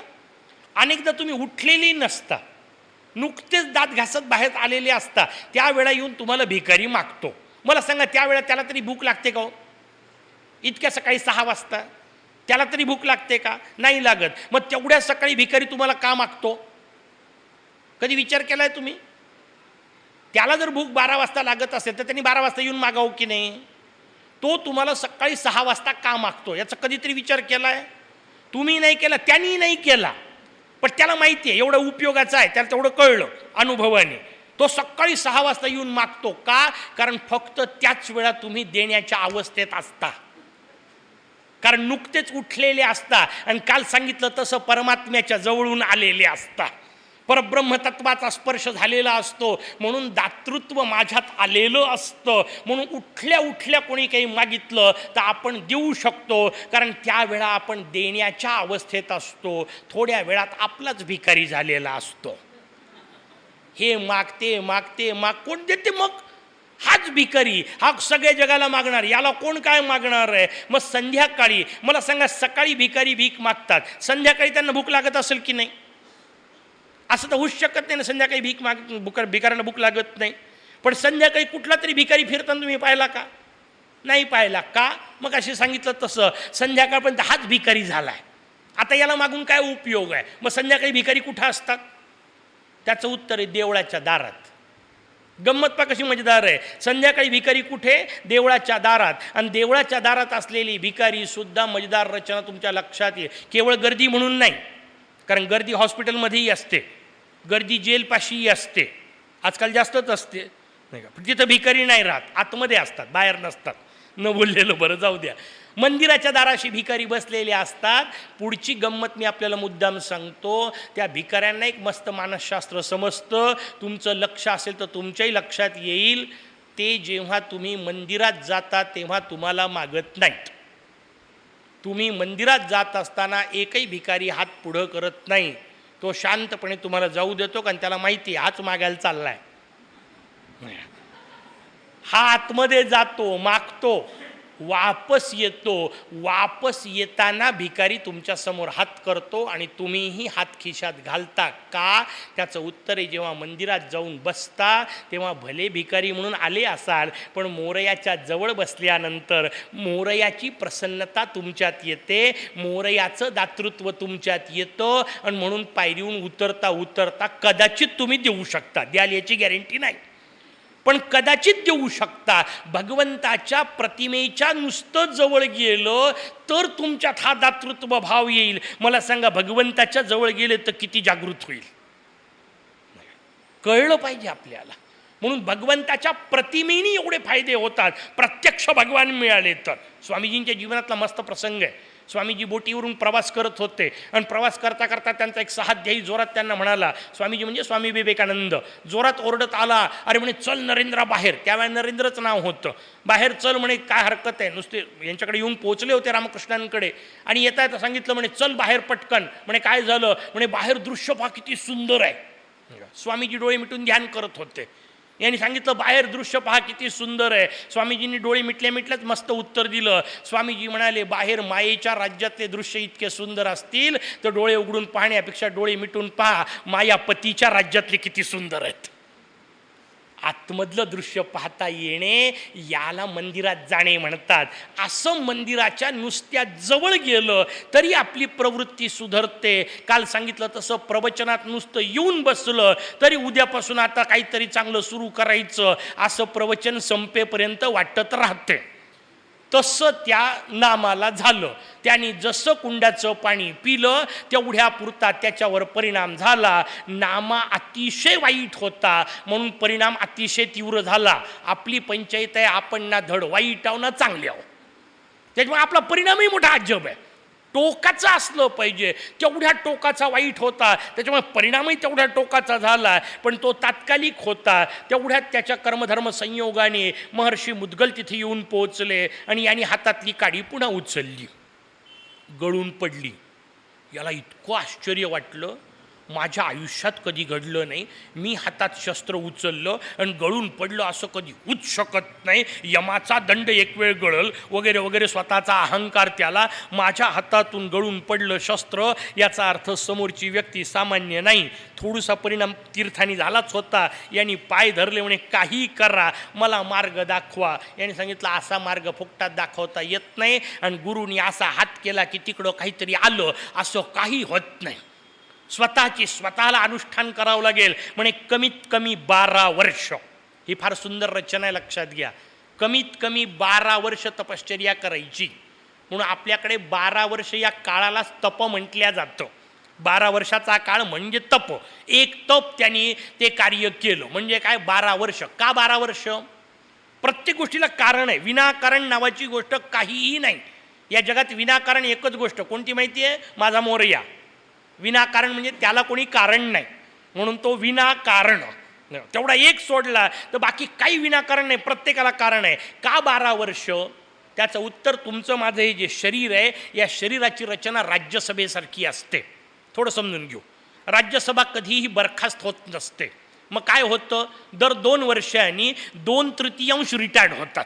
1/3 रिटायर्ड होतात, 1/3 नवीन येतात, पुन्हा 2 वर्षांनी, पुन्हा 2 वर्षांनी बदलत राहतात. राज्यसभा कंटिन्यू, ती कधीही बरखास्त होत नाही. तेवढे लोक जातात, पुन्हा थोडे लोक दुसरे येतात. ही तिची ठरलेली परिस्थिती असते. तसं या शरीराचं आहे. असंख्य पेशी जन्माला येतात, असंख्य पेशी नवीन पुन्हा मरत राहतात, नवीन पुन्हा जन्माला येत राहतात. या सगळ्या पेशी बदलत आहेत. परिणाम आपल्याला दिसतोच आहे ना. जन्माला आलो तेव्हा एवढा होतो, आज एवढा झालो, तर कशाच्या भरोशावर झालो? या सगळ्या पेशी परिवर्तित होत आहेत. आज मला सांगा, आज 2018 आपण इथं बसलो आहे, इथून पुढे माझ्या या शरीरातली सगळ्या पेशी जर बदलायच्या असतील तर काळ किती लागतो? त्याचं उत्तर आहे 12 वर्ष. 12 वर्षात इथून पुढे 12 वर्ष, आजपासून बरोबर मोजा, इथून पुढच्या 12 वर्षानंतर या शरीरातली एकही पेशी उरलेली नसते. काही मध्ये गेल्या, काही नवीन आल्या, काही पुन्हा गेल्या, काही 2-2दा 4-4दा गेल्या, पण सगळ्याच्या सगळ्या बदलल्या. 12 वर्षात प्रत्येक पेशी बदलते. आणि म्हणून 12 वर्ष तप करणे या वाक्याचा अर्थ निर्माण होणारी नवीन प्रत्येक पेशी ही तपपूत निर्माण करणे. तपानी पवित्र झालेली पेशी निर्माण करणे म्हणजे 12 वर्षात संपूर्ण शरीर शुद्ध होतं. आणि म्हणून 12 वर्ष तपश्चर्या सांगितली. भृशुंडींना म्हणजे नामाला सांगितलं बस इथं 12 वर्ष. काल सांगितलं तसं एक कोळी वाळलेली काडी त्यांच्यासमोर रोवली महर्षी मुद्गलांनी आणि याचा महावृक्ष होईपर्यंत तप कर.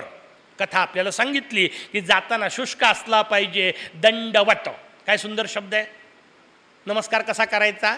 दंडवत. दंडवत म्हणजे दंड म्हणजे काडी. जशी सोडल्यानंतर ताठ पडते, न हालचाल करता पडते, विचार न करता आपल्याला लागल की काय, आपलं काय होईल याचा विचार न करता ती जशी पडते, तसं मला काय पुढं होईल याचा विचार न करता श्री गुरूंच्या चरणी शरण जाणे याला दंडवत म्हणतात.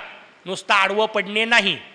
तर त्याचा अर्थ समजून घेतला पाहिजे. श्री गुरूंच्या चरणी दंडवत घातला याचा अर्थ पूर्ण शरणागती. आणि मग त्या शरणागतीने काय झालं पाहिजे? त्याचं उत्तर आहे जाताना दंडासारखा वाळलेला असला पाहिजे आणि येताना महावृक्ष असला पाहिजे. त्या गुरुकृपेने याच्या जीवनाला रसपूर्णता आली पाहिजे. झाली. 12 वर्ष झाले. 12 वर्षानंतर मुद्गलांना आठवलं, अरे आपण एक तपश्चर्याला बसवला होता, काय झालं ते पाहू तर खरी. गुरूंना आठवण आली, शिष्याला नाही. यांनीच मिस कॉल दिले नाही आजच्या भाषेत नाही का. गुरूंना आठवण आली. भाग्य ते गुरूंना माझी आठवण आली पाहिजे. मला गुरूंची येणं कौतुकाचा विषय नाहीच आहे, ते स्वाभाविक आहे. ज्यांनी कोणी गुरु केला असेल त्या प्रत्येकाला गुरूंची आठवण येईल. गुरूंना याची आठवण आली पाहिजे. केव्हा होईल? ते जे भगवंताच्या बाबतीत सांगितलं तेच, तोच नियम. जेव्हा मी गुरूंनी सांगितलं तसं वागत असेल तेव्हा नाही का. मग त्या हिशोबात गुरूंना आठवण आली. महर्षी भृशुंड मुद्गल पुन्हा आले. त्यांच्यासमोर वारुळ दिसलं. वारुळातून गजानन गजानन नाम येतंय. यांनी ते वारुळ उकरलं आणि आतमधून बाहेर जे निघालं, येताना गुरु आले, आल्यावर शिष्य झाले. महर्षी मुद्गलांनी दंडवत घातला. अरे हे भाग्य तर माझ्याही वाट्याला नाही आहे, कारण यांच्या भुवईतून सोंडच फुटली होती म्हणून त्यांना भ्रूशुंडी नाव पडलं. एकमेव उदाहरण मगाशी मी सांगितलं तसं. पण तुम्ही म्हणाल अगदीच एकमेव असलं तर पंचायत होते, कारण नियम करायकरता त्याला उदाहरण जोड द्यावी लागते, नाही तर तो तर अपवाद झाला नुसता. अपवाद नाही आहे. भक्त गणेशाचे, भगवंताचे भक्त जे आहेत, गणेशाचे भक्त आहेत, त्यांच्या बाबतीत हे शक्य आहे. हे सांगण्याचं तात्कालिक का होईना, थोडा वेळापुरतं का होईना. दुसरंही उदाहरण फक्त गाणपत्यच तत्त्वज्ञानात आहे. त्याचं नाव आहे भगवान चिंतामणी महाराज. त्यांच्या बाबतीत ते पुन्हा हेच घडलं. तुकोबा येऊन बसले, समर्थ येऊन बसले, दोघांनी आपापले देव जेवायला बोलावले आणि यांना सांगितलं तुम्ही आपला मोरया बोलवा. हे म्हणाले नम्रता असते संतांच्या ठिकाणी. हे म्हणाले नाही बाबा माझी कुठली योग्यता आहे, मी काय देव आणू शकत नाही, पण मला आता तुम्ही फारच मागं लागताय तर विनंती करून पाहतो. म्हणून यांनी मंगलमूर्तीला विनंती केली आणि चिंतामणी महाराजांना स्वतःलाच सोंड फुटली. समर्थन तुकोबा पाय धरतात, हे तर आम्हालाही नाही जमलं. त्यांचा अधिकार कमी नाही आहे, मला मोरयाचा अधिकार सांगायचा आहे, नाही तर कथेचा नुसता अर्थ काढाल. यांच्यापेक्षा ते कमी होते. कोणी संत कमी नसतात आणि जास्त नसतात, ते सगळे एकाच याचे आहेत. दिसती वेगळं आले परी ते स्वरूपी मिळाले. आपल्याला समजावं म्हणून लीला केलेली असते. त्या हिशोबात दोघांनी मिळून सांगितलं. पण चिंतामणी महाराजांनाही पुन्हा गणेश सुंडा फुटल्याचं वर्णन आहे. याचा अर्थ एकदा नाही दोनदा झालं आणि याचा अर्थ सर्टिफाईड झालं असं होते. तिसऱ्यांदा व्हायला पाहिजे, त्याच्याकरता आलोय. प्रार्थना त्याची आहे, प्रवचन गंमत आहे, पण मोरयाला प्रार्थना आहे तुम्हाला दिसो का नस दिसो, मला तरी आतमधल्या आतमध्ये सोंड फुटली पाहिजे. प्रार्थना ती करायची आहे, माझा भ्रुशुंडी व्हावा. निदान भ्रुशुंडी महाराजा मार्गावर चालले तेवढं तर व्हावं, नाही का? एकदम नाही होणार, एका जन्मात शक्य नाही कदाचित. भ्रुशुंडींपेक्षा आपण जास्त पापी आहोत, नाही का? पण निदान हरकत नाही, त्या मार्गावर तरी चालावं, त्या पावलापाशी बसण्याची सद्बुद्धी मिळावी. उपासना अनुष्ठान त्याच्यासाठी आहे. ते भगवान भ्रुशुंडी महाराज माझी उपासना करतात असं विनायक राजाला सांगतायत. मूळ कथा नाही विसरले ना.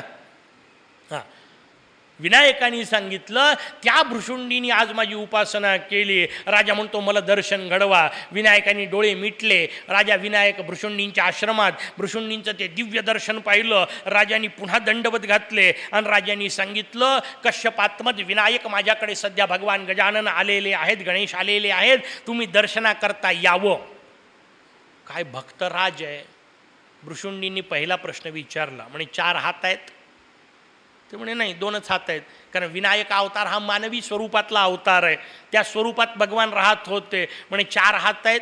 हे म्हणे नाही. म्हणे लाल रंग आहे? हे म्हणे नाही. म्हणे पाश अंकुश मोदक घेतलेत? हे म्हणे नाही. म्हणे एकदंत स्वरूप आहे? हे म्हणे नाही. म्हणे गजशुंडा आहे? ते म्हणे नाही. भ्रुशुंडी म्हणाले मी येत नाही. मोरया बोलावतोय आणि भ्रुशुंडी नाही म्हणतायत. तुम्हाला आम्हाला विनायक म्हणजे मोरया हे पक्क बसलंय, पण भ्रुशुंडी त्याच्या पलीकडचे आहेत. भ्रुशुंडी विनायकाचा अपमान करतायत, अर्थ काढू नका. भक्तीचं रहस्य सांगायचं आहे. भक्तीचं रहस्य काय? भक्तीचं रहस्य एक स्वरूप पकडा, त्या स्वरूपाशिवाय दुसरं स्वरूप चालत नाही. सगळ्या संतांनी केलं. भ्रुशुंडींचा विषय आला म्हणून भ्रुशुंडींचं सांगतोय. त्या तुळशीदासांच्या जीवनातली कथा नाही का? तुळशीदास महाराज रोज बहिर्दिशेला जायचे. येताना एक बाबळीचं झाड होतं, येताना उरलेलं पाणी त्या झाडावर फेकायचे. म्हणे त्या बाबळीच्या झाडावर एक भूत राहत होतं. असतं की नसतं विचारू नका, कथेचा भाव समजून घ्या. ते भूत, त्या भूताला वाटलं पाणी आपल्याला मिळतंय, त्याला अक्कल तेवढीच ना. हे रोज विनाक्रम पाणी फेकतायत उरलेलं, त्याला वाटलं पाणी आपल्याला मिळतंय. एक दिवस ते भूत प्रकट झालं आणि त्यांनी सांगितलं तुळशीदासांना काय पाहिजे ते माग. तुळशीदास काय मागतील? तुळशीदास म्हणाले रामाचं दर्शन घडवून दे. ते भूत बिचार थर राम म्हटल्याबरोबर त्याची पंचायत. पण म्हणे आता काय करणार, शब्द देऊन बसलोय, मग पाळला पाहिजे. भूत असलो म्हणून काय झालं, शब्द पाळत होते ना. ते भूत सांगतं मी शब्द पाळणार. त्यांनी त्यातल्या त्यात वरचे आपल्या भाषेतला शब्द सांगून जॅक लावायला सुरुवात केली, फिल्डिंग लावायला सुरुवात. काय शब्द इकडे वापरतोय? फिल्डिंग लावायला सुरुवात केली. त्याने आपल्या वरचा पकडला, वेताळ. भूताचा वरचा कोण? वेताळ. त्या वेताळाला पकडलं. म्हणे काही करा महाराज, त्याला मी शब्द दिलाय, त्याला रामाचं दर्शन घडवायचंय. वेताळ म्हणाला कोणी सांगितलं फालतूचे उद्योग, पण आता काय करता, पार्टीचा कार्य करताय, करावं लागतं. वेताळाने आपल्यावरचा पकडला, हनुमंत. कारण या सगळ्यांचे दास महाराज ते हा रामदास.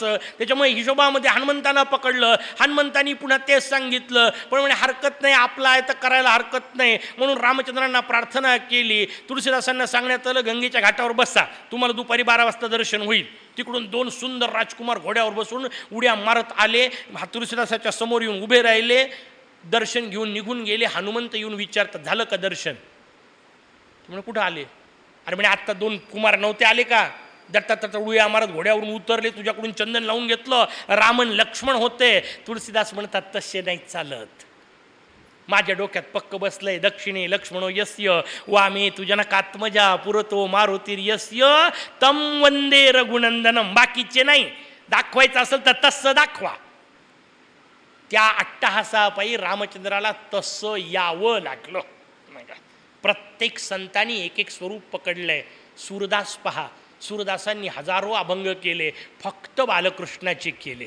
मीरेंनी हजारो अभंग केले, फक्त गिरीधराचे केले. बाकीच्यांच्या भानगडीत ती पडत नाही. कृष्णाचे उरलेले रूपसुद्धा नाही. सूरदास उरलेल्या रूपांना हात लावत नाही, तरुण कृष्णाचं वर्णन करत नाहीत. एक रूप पकडायचं. मृगान भृशुंडी म्हणतात, मला सोंड फुटली आहे, त्या सोंडे करता भगवान विष्णू शंकर माझ्या येऊन पाया पडतात. एका मानवी देहाच्या स्वरूपाकरता मी येणार नाही. राजा म्हणून तुम्ही आता वापस कसा जाऊ? म्हणे आला कसा? म्हणे काही नाही, त्यांनी सांगितलं डोळे मीठ, मी इकडं आलो. म्हणे ते पुन्हा कर, डोळे मीठ, तू तिकडं जाशील. भृशुंडींनी सांगितलं डोळे मीठ, राजा वापस, शटल सर्व्हिस. वापस जाऊन सांगितलं अहो ते यायला तयार नाहीत.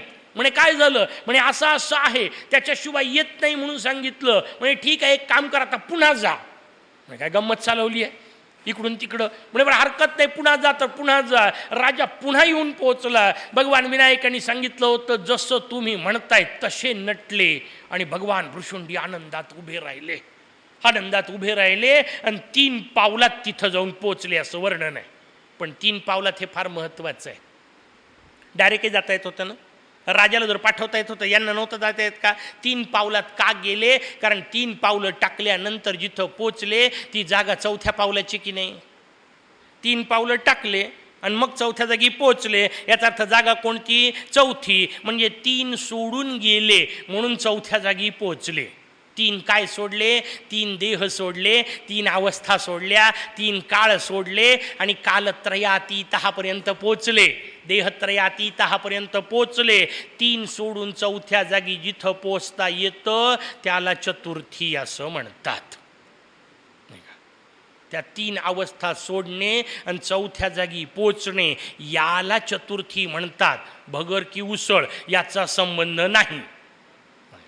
चतुर्थीचा हिशोब चतुर्थीच्या वर्णनात पाहू. आणखीन बाकीच्या गोष्टी तिथं जाऊन पोहोचले. भगवान भृशुंडींची कथा आपल्याला सांगण्यात आली आणि मग त्या भृशुंडींच्या कथेच्या माध्यमातून हे सगळं भक्तीचं रहस्य सांगितलं. भगवान भृशुंडी काशीत जाऊन पोहोचले. भगवान गणेशांचं दर्शन घेतलं, ना मनकर्णिकेचं स्नान केलं, ना विश्वनाथाचं दर्शन घेतलं, ना भैरवनाथाला गेले, अन्नपूर्णेला न भेटता ते वापस आले. अर्थात असं आपण करायचं नाही, कारण पंचायत होते. असा एक आमचा मित्र आम्हाला भेटला होता नाही का, हे सगळं वाचलं आणि भृशुंडी महाराज जात नाही तर आपण कशाला जायचं म्हणून मंदिरातच जायचं नाही बाकीच्या. अरे म्हटलं बाबा ते भृशुंडींना योग्य असतं, आपली पात्रता नसते. भृशुंडी महाराजांच्या दर्शनाला जर भगवान शंकर येत असतील तर मला सांगा ते विश्वनाथाला कशाला जातील? म्हणून भगवान भृशुंडींना योग्य आहे. आपल्यासाठी वेतोबान म्हसोबासुद्धा मोठाच आहे आपल्यापेक्षा, कारण त्याची ताकद मोठी आहे. ते सगळे भगवान गणेशाचे स्वरूप आहेत. या पद्धतीने पाहायला शिका, म्हणजे मग पुढचा आनंद आपल्याला मिळू शकतो. या सगळ्याचा विचार आपल्यासमोर झाला. का भगवंताचे स्वरूप पाहायला सांगतोय? कारण भगवान भृशुंडींनी राजाला सांगताना ज्या गोष्टी सांगितल्या, 4 प्रकारची मानसपूजा असते असं सांगितलं. पहिली मानसपूजा कोणती? भगवान भृशुंडी सांगतात ती मानसपूजा जी आपल्यातले असंख्य जण करतात, मूर्तीचं चिंतन करून पूजा करणे. बसलेला मी वणीत असेल, बसलेले पठकशास्त्री पुण्यात असतील आणि तिथं बसल्या बसल्या चिंतन करतात. नित्ययात्रा प्रत्यक्ष नाही करता आली तर मनातल्या मनात नित्ययात्रा. मग वक्रतुंडाय नमः, एकदंताय नमः, बसल्या बसल्या ते सगळे दिसतात नाही का. ही पहिली मानसपूजा, मनाने मूर्तीचं चिंतन करणे पहिला मानसपूजेचा प्रकार असतो. दुसरा प्रकार असतो जे काय घडतंय ते सगळं भगवंताच्या कृपेने घडतंय हे समजून घेणे, याला दुसरी मानसपूजा. म्हणजे फूल उमललं असेल तर ती मोरयाची ताकद आहे, पान हललं तर ती मोरयाची ताकद आहे. त्याच्या ताकदीशिवाय गवताची काडी हलत नाही. म्हणून घडणारी प्रत्येक गोष्ट भगवंताची लीला म्हणून पाहायला शिकणे ही दुसरी मानसपूजा आहे. मग सतत दिवस रात्र जे काय करताय ती मोरयाची लीला ना, किती मजेदार स्वरूप असेल. आणि भक्ती अशीच असते, दळिता कांडिता तुझ ध्यावे श्री अनंता. जे काय मी करतोय, तोंडाने म्हणतो आपण यद्यत कर्म करो मी तत्तदाखिलम ढोंढे तवा आराधनम. कुठं करतो तसं नाही करत. ढोंडीचं आराधन करताना बाकीचे चिंतन करतो. किती उलटा प्रकार आहे आपला. जे जे काय करत असाल कार्य करत राहा. कार्य शरीराने करायचं आहे. सगळ्या संतांनी आपल्याला सांगितलं देह प्रपंचाचा दास सुखे करो काम. देहाचे कार्य कुठल्याही संतांनी सोडलेले नाही. व्यवस्थित समजून घ्या. सगळ्यांना पंढरपूरचा विषय आजूबाजूला माहिती असल्यामुळे आपल्याला माहिती आहे जनाबाई लुगडे धूत होती, पांडुरंग पिळू लागत होता. गोरोबा माती तुडवत होते, पांडुरंग माती तुडवू लागत होता. भगवान कबीर शेले विणत होते, रामचंद्र धागे गुंडाळून देत होते. सगळ्या संतांच्या जीवनात पाहायला मिळेल एक तरी संत असा दाखवा बरं शेजारी भक्तांनी पथारी लावली होती आणि त्याच्या शेजारी भगवानही झोपले होते. नाही. कुठल्याही संतांनी आपलं मिळालेलं वैश्विक कार्य सोडलेलं नाही. ते सगळं ईश्वरी कार्य व्यवस्थित करत होते आणि करता करता भक्ती करत होते. आपण भक्तीच्या नावाने पहिलं काम काही करत असू तर बाकीचे सगळे कामं आता सोडले. म्हटलं काय सोडलं? खाणं सोडलं का पिणं सोडलं? पण लोक बाकीचं सगळं सोडतात आणि थोड्या वेळाने भजन सोडतात नाही का. मग आमचे पिताश्री फार मस्त सांगायचे अरे भजना बिजनाची आता काही गरज नाही राहिली म्हणे. सगळं मानसिक पातळीवर मानस पूजा आमची चालते. ते मस्त सांगायचे म्हणे जर भोजन प्रत्यक्ष लागत असेल तर भजन मानसिक कसं चालेल? भोजन प्रत्यक्ष तर भजनही प्रत्यक्षच पाहिजे. पण पुढचा मानसिक हिशोब सांगितला जे जे काय घडतंय ते सगळं भगवंताची लीला आहे. दुसरा प्रकार. तिसरा मानसपूजेचा प्रकार सांगितला की तुम्ही जे जे काय करताय ते कर्म भगवंताला समर्पित करणे. आणि चौथा प्रकार आत्मनिवेदनाचा सांगितला. 4 प्रकारच्या मानसपूजेंच्या रचना सांगितली. आणि अशा पद्धतीने विनायकाचं चरित्र आपल्या समोर आलं. अर्थात पुढं ते देवांतक नरांतक आहेत त्याच्यामुळे त्यांना मारणं आवश्यक आहे. तेवढ्यापुरती लीला झाली. भगवती सिद्धीचं सैन्य प्रगट झालं असं वर्णन आहे. स्त्रीचं सैन्य पहिल्यांदा तयार करण्याची कल्पना विनायकांनी वापरली. म्हणून नारी शक्ती नाही का विनायक पहिला प्रकार आहे त्याचा. मग नारी शक्ती निर्माण झाली, स्त्री सैन्य निर्माण झालं. तिने नरांतक मारला कारण नरांतक स्त्रीकडूनच मारल्या जातो ते सांगायचं आहे. नरांतक म्हणजे प्रकाशी प्रवृत्ती सांगितली. ती प्रवृत्ती नष्ट कोण करेल? त्याचं उत्तर आहे घरातली माताच संस्कार देऊ शकते. म्हणून सिद्धी मातेने नरांतक मारला, पुढे मोरयानी देवांतक मारला. देवांतक मारणं हे त्याच्या हातात आहे पण नरांतक मारणं मात्र मातेच्या हातात. हा हिशोब आपल्यासमोर सांगितला आणि विनायक लीला आपल्यासमोर भगवंतांनी संपूर्ण केली. ऋषी म्हणतात नाही पोट भरलं, पुढची पाहिजे कथा, नवीन नवीन गोष्टी सांगा. आणि मग पुढच्या 3 संवादामध्ये पुष्टीपतीचं आख्यान यायला सुरुवात झाली. शकुनी नावाचा एक दैत्य जन्माला आला. या शकुनीच्या पोटी दुर्मती नावाचा दैत्य जन्माला आला. या दुर्मतीने आदिशक्तीची उपासना केली आणि या आदिशक्तीच्या उपासनेच्या माध्यमातून मग अशी सांगितला हा सगळा प्रकार. नाना प्रकारचे स्वर्ग जिंकले, सगळ्या प्रकारच्या देवांना वनवासात जावं लागलं. आणि हे सगळे देव वनवासात गेल्यानंतर भगवान शंकर आणि देवी पार्वतीने नाना प्रकारच्या उपासना सुरू केल्या. प्रत्येक वेळा जंगलात गेल्यावरच उपासना करतात हे सगळ्यात महत्त्वाचं आहे. ते वारंवार समजून घ्यायचं आहे. चांगले घरात जोपर्यंत कैलासात बसून आहेत तोपर्यंत शंकर ध्यान करतात, ते फार महत्त्वाचं आहे. कैलासात बसून असतात तोपर्यंत शंकर तर ध्यान करतात पण पार्वती ध्यान करल तर शपथ. आता तुमच्याकरता मुद्दाम सांगून ठेवतो. गडबड तिथं होते आणि जोपर्यंत एकटेच शंकर ध्यान करतात आणि पार्वती काही करत नाही त्यानंतर शंकराला आणि पार्वतीला जंगलात जायची वेळ आल्याशिवाय राहत नाही. घर उद्ध्वस्त होतं कारण घर जर टिकायचं असेल तर तो बुवा काय करतोय त्याला करू द्या, तो त्याचा प्रश्न आहे. पण घर व्यवस्थित उभं राहायचं असेल तर घरातल्या मातेचाच अनुष्ठानाचा भाग लागतो. पुरुषाच्या अनुष्ठानाच्या भरोशावर घरात पैसा येऊ शकतो पण पैसा वेगळा आणि लक्ष्मी वेगळी. नवऱ्याच्या अनुष्ठानाच्या भरोशावर पैसा येऊ शकतो, त्या पैशाची लक्ष्मी करायची असेल तर स्त्रीचं अनुष्ठान लागतं. आणि माता भगिनीनो तुमच्याकरता फार मजेदार गोष्ट आहे. तुम्ही जेव्हा अनुष्ठान करता तेव्हा तुमच्या अनुष्ठानाला शास्त्राने इतकी मजेदार रचना दिली की मी समजा अनुष्ठान करत बसलो तर माझं अर्ध पुण्य बायकोला आपोआप लागतं. जे काय अनुष्ठान मी करेल त्यातलं अर्ध पुण्य पत्नीला लागत असतं, पण पत्नीने अनुष्ठान केलं तर त्याचं छटाक बरी मला भेटत नाही. तिचं सेपरेट असतं. काय मजेदार रचना आहे हो. आणि तरी ओरडतात आम्ही खाली कार, तुम्ही कुठं खाली बाबा, तुम्ही वर सगळ्यात. नाही का, सगळ्या देवांनी आपल्या नावाच्या आधी जगदंबेचं नाव वापरलंय की नाही हो. शब्द वापरताना का वापरता, सीताराम, कधीतरी राम सीता म्हटलं, राधा कृष्ण, कधीतरी कृष्ण राधा म्हटलं, पार्वती परमेश्वर, कधीतरी परमेश्वर पार्वती म्हटलं, कधीतरी विनायक सिद्धी असं नाव ऐकलं नाही. सिद्धी विनायक, सिद्धी आधी विनायक नंतर, बुद्धी आधी पती नंतर. तुमचा मान पहिला आहे, तुमच्या डोक्यात फालतू बसवून ठेवलंय. नाही आम्हाला समानता पाहिजे. तुम्ही समानता मागणं म्हणजे डिमोशन मागणं आहे, प्रमोशन नाही आहे. खाली येत आहे उलट. समानता कशाची, तुम्ही ग्रेट आहात, श्रेष्ठ आहात, पहिला मान तुमचा. म्हणून मातृदेवो भव, मग पितृदेवो भव, आणि शेवटी आचार्य देवो भव.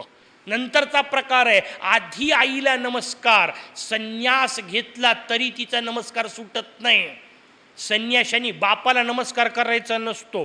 संन्यास घेतल्यानंतर संन्यास घेतलेल्या यतीला त्याचे पिताश्री पाया पडतात, पण आई समोर आली तर संन्याशी वंदन करतात. एवढा दिव्य तुमचा अधिकार आहे. कंचैती आहे, आपला अधिकार मोठा हेच कळत नाही. अधिकार मोठा या वाक्यातले दुसऱ्या अडचणी आहेत, लक्षात घ्या. अधिकार मोठा हे ऐकायला बरं वाटलं की नाही आत्तापर्यंत. दुसरा अर्थ सांगतो, अधिकार मोठा या वाक्याचा अर्थ कर्तव्यही मोठे आहेत. आता आली पंचायत. अधिकार म्हटलं की बरं वाटते, कर्तव्य म्हटलं की पंचायत वाटते. आमच्यावरच सगळे नियम का, तुमच्यावरच असणार आहेत. आमच्यावरच बंधनं का, तुमच्यावरच असणार आहे. कारण तुम्ही श्रेष्ठ आहात. उदाहरण देतो म्हणजे समजून येईल. 1 किलो लोखंड आहे आणि 1 किलो सोनं आहे. जपून काय ठेवाल, जपून काय ठेवाल, तिजोरीत काय ठेवाल, कुलूप बंद काय ठेवाल. त्याचं उत्तर आहे 1 किलो सोनं. आता सोन्याने ओरडत फिरायचं का, माझ्याच मागे नियम का, आणि मलाच कपाटात बंद का. आता सोनं आहे म्हणून. तसं तुम्ही ग्रेट आहात म्हणून तुम्हाला नियम जास्त आहेत. त्याच्यात तुम्ही स्वतःचा अधिक्षेप नका समजू. श्रेष्ठत्व माझ्या संस्कृतीने सांगितलं म्हणून मातेचा विचार आपल्या समोर सांगितला. मी रचना सांगतोय, ही सगळी हिशोब सांगितले. पार्वतीचा विचार सांगितला. पार्वती मात्र उपासना करत नाही जोपर्यंत कैलासात आहे. कारण तेच आपल्या घरात जे आहे ते वेळ पुरतच नाही. काय करणार आहे, घरचेच कामं संपत नाही. आणि मी कधी मंदिरात जाऊ आणि मला कधी उपासना करायला वेळ मिळेल. कोणी सांगितलं मंदिरात जाऊन उपासना करायची. उपासना करण्याचा सोपा मार्ग सांगतो, उद्यापासून करत जा. पोळ्या लाटायला सुरुवात केली की लाटणं पुढं गेलं की गजानन, मागं आलं की गजानन. आता काय गरज आहे मंदिरात जायची. सोपा हिशोब. उपासना सुरू होते गजानन गजानन गजानन गजानन गजानन गजानन. पण हे करतच नाही. दुनियाभराच्या बाकीच्या गप्पा, आणि मग ओरडत फिरणार आम्हाला उपासनेला वेळच मिळत नाही. कसा वेळ मिळेल. आता भगवंतानी काय 24च्या पलीकडचा 25वा तास आणून द्यायचा आहे का. कायम लक्षात ठेवा, भगवंतानी प्रत्येकाला प्रत्येक गोष्ट वेगळी दिली, पण फक्त एकच गोष्ट समान आहे, त्याचं नाव आहे काळ. बाकी काही समान नाही आहे. काळ सगळ्यांना सारखा. महाराजातला महाराजा असला सम्राटालाही 24 असतात आणि भिकाऱ्यालाही 24 असतात. पंडितातला पंडित महापंडित असला तरी 24 असतात आणि मूर्खातला मूर्ख असला तरी 24 असतात. फरक फक्त तिथंच पडतो, ज्याला त्या 24 तासाचा वापर कसा करायचा ते कळतं तो पंडित होतो, राजा होतो, आणि न कळणेवाले मातीत जातात.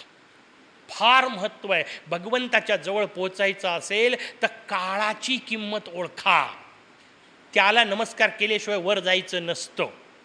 म्हणून पहिली नित्ययात्रा सुरू करताना पहिलं काम काय, मूषक राजाला वंदन. पहिलं मूषकाला वंदन. मूषक हा काळ स्वरूप आहे. नित्ययात्रेत बोलील त्याच्यावर. मूषक हा काळ स्वरूप आहे. काळ समजला पाहिजे. काळ ज्याला समजतो ना, भगवंत त्याच्या जवळ आहे, भगवंत त्याला जवळ करतो. एक लहानचं उदाहरण सांगतो आठवलं म्हणून. घरी आमच्या नाना प्रकारचे झाडं लावलेली आहेत. मोरयाची उपासना करायची म्हटलं की फुलं पाहिजेत. फुलं पाहिजेत तर मोरयाच्या उपासनेला लाल पाहिजेत. अर्थात तो प्रकार पुन्हा वेगळाच आहे. मोर्याला लालच फुलं का? बाबा म्हणतात म्हणून. आम्ही कुठे विचार केला? बाबा सांगतात लाल पाहिजे, लाल पाहिजे, नाही का? सगळ्यांनी हिशोब केला. गृहपाठ, मोर्याला लालच फुलं का व्हायचे? आजच्या दिवस विचार करा. प्रत्येक देवाला वेगवेगळा रंग दिलाय की नाही? काही ना काही कारण आहे, विनाकारण काही नाही. मी पुन्हा पुन्हा सांगतोय, ते सगळे लाल फुलं लावून ठेवायचे. मस्त जास्वंदाचे झाडं लावले, जास्वंदाचे झाडं आईनी सगळे लावून ठेवले लाईंनी. पण पंचायत अशी आहे, सकाळी आईला फुलं मिळत नाहीत. कारण अनेक लोक मॉर्निंग वॉकला जातात, नाही का? ते जाणारे येतात जातात, फुलं काढू काढू घेतात. आणि मंत्रही मोठा अजब आहे बरं. पुढून नाही म्हटला तर हाल करतो शब्दांचा. फुलं वाहण्याचा जो मंत्र आहे त्या मंत्रामध्ये लिहिलं आहे, मया हृतानी पुष्पाणी पूजार्थम प्रतिगृह्यताम. तो शब्द वापरताना व्यवस्थित वापरत जा. मया ऋतानी नाही, मया ऋतानी. आ मोठा करायचा. त्याचं उत्तर आहे मया आऋतानी पुष्पाणी. पण हे वापरताना मया ऋतानी म्हणून मोकळे करतात. रुहरती धातू आहे आणि रुहरती धातूचा अर्थ चोरणे असा होतो. मया ऋतानीचा अर्थ मी चोरलेले. का म्हणतात? खरं असतं म्हणून मया ऋतानी. मया आऋतानी, मी निवडून आणलेली फुलं मोरया तुला वाहतो. आपण तोंडानी त्याला सांगतो मी चोरून आणलेली फुलं तुला वाहतोय. शब्द नाही कळले की गडबड होऊन जाते संस्कृतची. व्यवस्थित ऐकत जा, व्यवस्थित समजून घेत जा. मया आऋतानी. पण सोडून द्या, ते सगळे फुलं बाहेरचे लोक घेऊन जायचे. मग आमच्या आईने अनुभवाने पुढचा प्रकार केला. ती संध्याकाळी मोठ्या मोठ्या कळ्या काढून ठेवायची. मजेदार प्रकार. मी लहानपणी पाहत पाहत शिकलोय. एक एक गोष्ट शिकवाय करता बसवायचं नसतं, घे आज तुला धडा सांगतो, नाही, पाहत पाहत शिकायचं असतं. ती सगळ्या कळ्या काढायची, तामणात ठेवायची, पाणी टाकायची, त्याच्यात त्या कळ्या ठेवायची. मला दुसऱ्या दिवशी सकाळी गंमत कशाची वाटायची माहिती आहे? अनेक लोक फुलं न्यायचे, आई पण फुलं काढायची, तरी एखादी कळी वरती कुठंतरी शिल्लकच असायची. ती कळी ज्या वेळा झाडावर उमलायची त्यावेळी तामणात काढून ठेवलेल्या कळ्या उमललेल्या असायच्या. झाडापासून तोडलेल्या, 12 तास पूर्वी तोडलेल्या, झाडापासून दूर गेलेल्या कळ्या सुद्धा आपला वेळ चुकवत नाहीत. म्हणून भगवंत मस्तकावर घेतो. आपल्याला 7चा 7:15 झाल्याशिवाय बरंच वाटत नाही. कसा मोर्या पावल? नियम सांगितले. भगवंताच्या हिशोबापर्यंत पोचायचं. काळाला प्रचंड महत्त्व आहे. तो काळ वापरता आला पाहिजे, वापरता आला पाहिजे, श्वासावर नाव बसवता आलं पाहिजे. ते पार्वतीला जमलं नाही, म्हणून पार्वतीला वारंवार वनवास घ्यावा लागतो. त्या वनवासात येऊन पोहोचली, दोघांनी मिळून तपश्चर्या केली. भगवंत सांगतात, ठीक आहे, आम्ही तुमच्याकडे जन्माला येऊ, आता तुमच्याकडे प्रगट होऊ वैशाख मासामध्ये. आणि जसं गणपत्य संप्रदायातली नियम रचना आहे, जसं आपण पार्थिव पूजन भाद्रपद चतुर्थीला करतो, तसं वैशाखी पौर्णिमेला पार्थिव व्रत करायचं असतं. फक्त एक फरक आहे. गणपत्य संप्रदायामध्ये भाद्रपद चतुर्थीला घरात जेवढे माणसं आहेत तेवढे पार्थिव केल्या जातात आणि तेवढ्या पार्थिवाची ज्याची त्यांनी आपापली पूजा करायची असते. वैशाखी पौर्णिमेला मात्र घरातला एकच असतो. जो कोणी मुख्य प्रधान पुरुष असेल तो एकटाच पूजा करतो, एक पार्थिव करायचा असतो. पण त्याही दिवशी पार्थिव पूजा करायची असते आणि सूर्योदयाला भगवान त्या मूर्तीतून प्रगट होतात. त्या अवताराला पुष्टीपती असं म्हणतात. चतुर्थी सोडून झालेले जे काही फार मोजके अवतार आहेत त्यात पुष्टीपतीचा अवतार आहे. वैशाखी पौर्णिमेला हा अवतार होतो. दुर्मती नावाच्या राक्षसाच्या विनाशाकरता भगवान विष्णूंनी आपली पुष्टी नावाची कन्या दिली, म्हणून त्यांना पुष्टीपती असं म्हणतात. अशा 5 कन्या भगवंताला मिळाल्या. त्यांना पंचकन्यापती गणेश असा अवतार म्हणतात. 5 कन्या 5 देवतांनी आपापल्या दिल्या. भगवान ब्रह्मदेवांनी आपली कन्या सरस्वती त्यांना अर्पण केली. भगवान विष्णूंनी आपली कन्या पुष्टी त्यांना अर्पण केली. भगवान शंकरांनी आपली कन्या योगिनी त्यांना अर्पण केली. भगवती शक्तीने आपली कन्या मोहिनी त्यांना अर्पण केली आणि भगवान सूर्याने आपली कन्या संजीवनी त्यांना अर्पण केली. तुम्हाला या नावांचं फार महत्त्व आहे. का नावांचं महत्त्व आहे? कारण त्या त्या देवाची ती ताकद आहे. भगवान ब्रह्मदेवाची ताकद काय? सरस्वती, रसपूर्णता, निर्माण करणे हे त्यांचं कार्य आहे. म्हणून भगवान ब्रह्मदेवांनी सरस्वती दिली. याचा अर्थ भगवान ब्रह्मदेव सांगतात, माझ्यातून जे काही निर्माण होत आहे ते सगळं तुझ्या ताकदीवर आहे. ही ताकद तुझी आहे म्हणून त्याला समर्पित केलं. भगवान विष्णूंचं काम आहे सगळ्या जगाचं पालन करणे, म्हणजे सगळ्या जगाला पुष्ट ठेवणे, म्हणून त्यांची कन्या पुष्टी ती त्यांनी समर्पित केली. भगवान शंकर योगीराज राजेश्वर आहेत म्हणून त्यांची कन्या योगिनी. भगवती शक्तीचं काम सगळ्या जगाला मोह टाकणं आहे, मोहित करणं आहे, म्हणून तिची कन्या मोहिनी. आणि भगवान सूर्याचं काम ज्ञान देणं आहे, संजीवन देणं आहे, म्हणून त्यांची कन्या संजीवनी. हे प्रत्येकजण आपली कन्या देतात. याचा अर्थ माझ्याद्वारे जे काय कार्य घडतंय ते आता ही तुझी बायको, याचा अर्थ तुझी शक्ती नाही का. पत्नी ही शक्ती आहे ना, त्या हिशोबामध्ये शक्ती, आणि म्हणून तिला शक्ती स्वरूपात समर्पित केलं. याचा अर्थ आता मी जे काय करतोय ते तुझ्या शक्तीनी करतोय, हे त्या पाचांनी कबूल करणे. इथं भगवान पुष्टीपतीचं वर्णन आपल्या समोर आलं. आणि मग हे पुष्टीपती अवतार झाला. मग पुढचा प्रकार ठरलेला असतो. त्यांनी विचारलं इथे जंगलात का राहताय, मग यांनी सांगितलं दुर्मती नावाचा राक्षस झाला, त्या राक्षसाने आमच्यावर अशी वेळ आणली. मग भगवान लढाई करता जातात आणि दुर्मतीनी त्यांना जोरात समोर पाहिल्यानंतर अंगावर आला, ओढून नुसता अंगावर आला नाही, मोठा प्रहार दातावर केला आणि मोर्याचा दात तुटला. कोणता? मग अशी सांगितलं तसं डावा. का डावा? समजून घेण्यासारखी गोष्ट आहे. त्याचा काय कुठला तरी तुटला असेल, इकडचा केला असेल तर इकडचा तुटला, मोर्याने तोंड इकडं केला असता इकडचा तुटला असता, असं नाही आहे. डावा दात या शब्दामध्ये अर्थ आहे डावी गोष्ट, याचा अर्थ गौण गोष्ट. डावी याचा अर्थ वाईट, डावी याचा अर्थ खराब, डावी याचा अर्थ निम्न. मग या प्रकारचा दंत म्हणजे काल सांगितलं तसं सत्ता, सगळ्या डाव्या सत्ता जिथे येऊन खंडित होतात त्याला भग्न वामरद म्हणतात.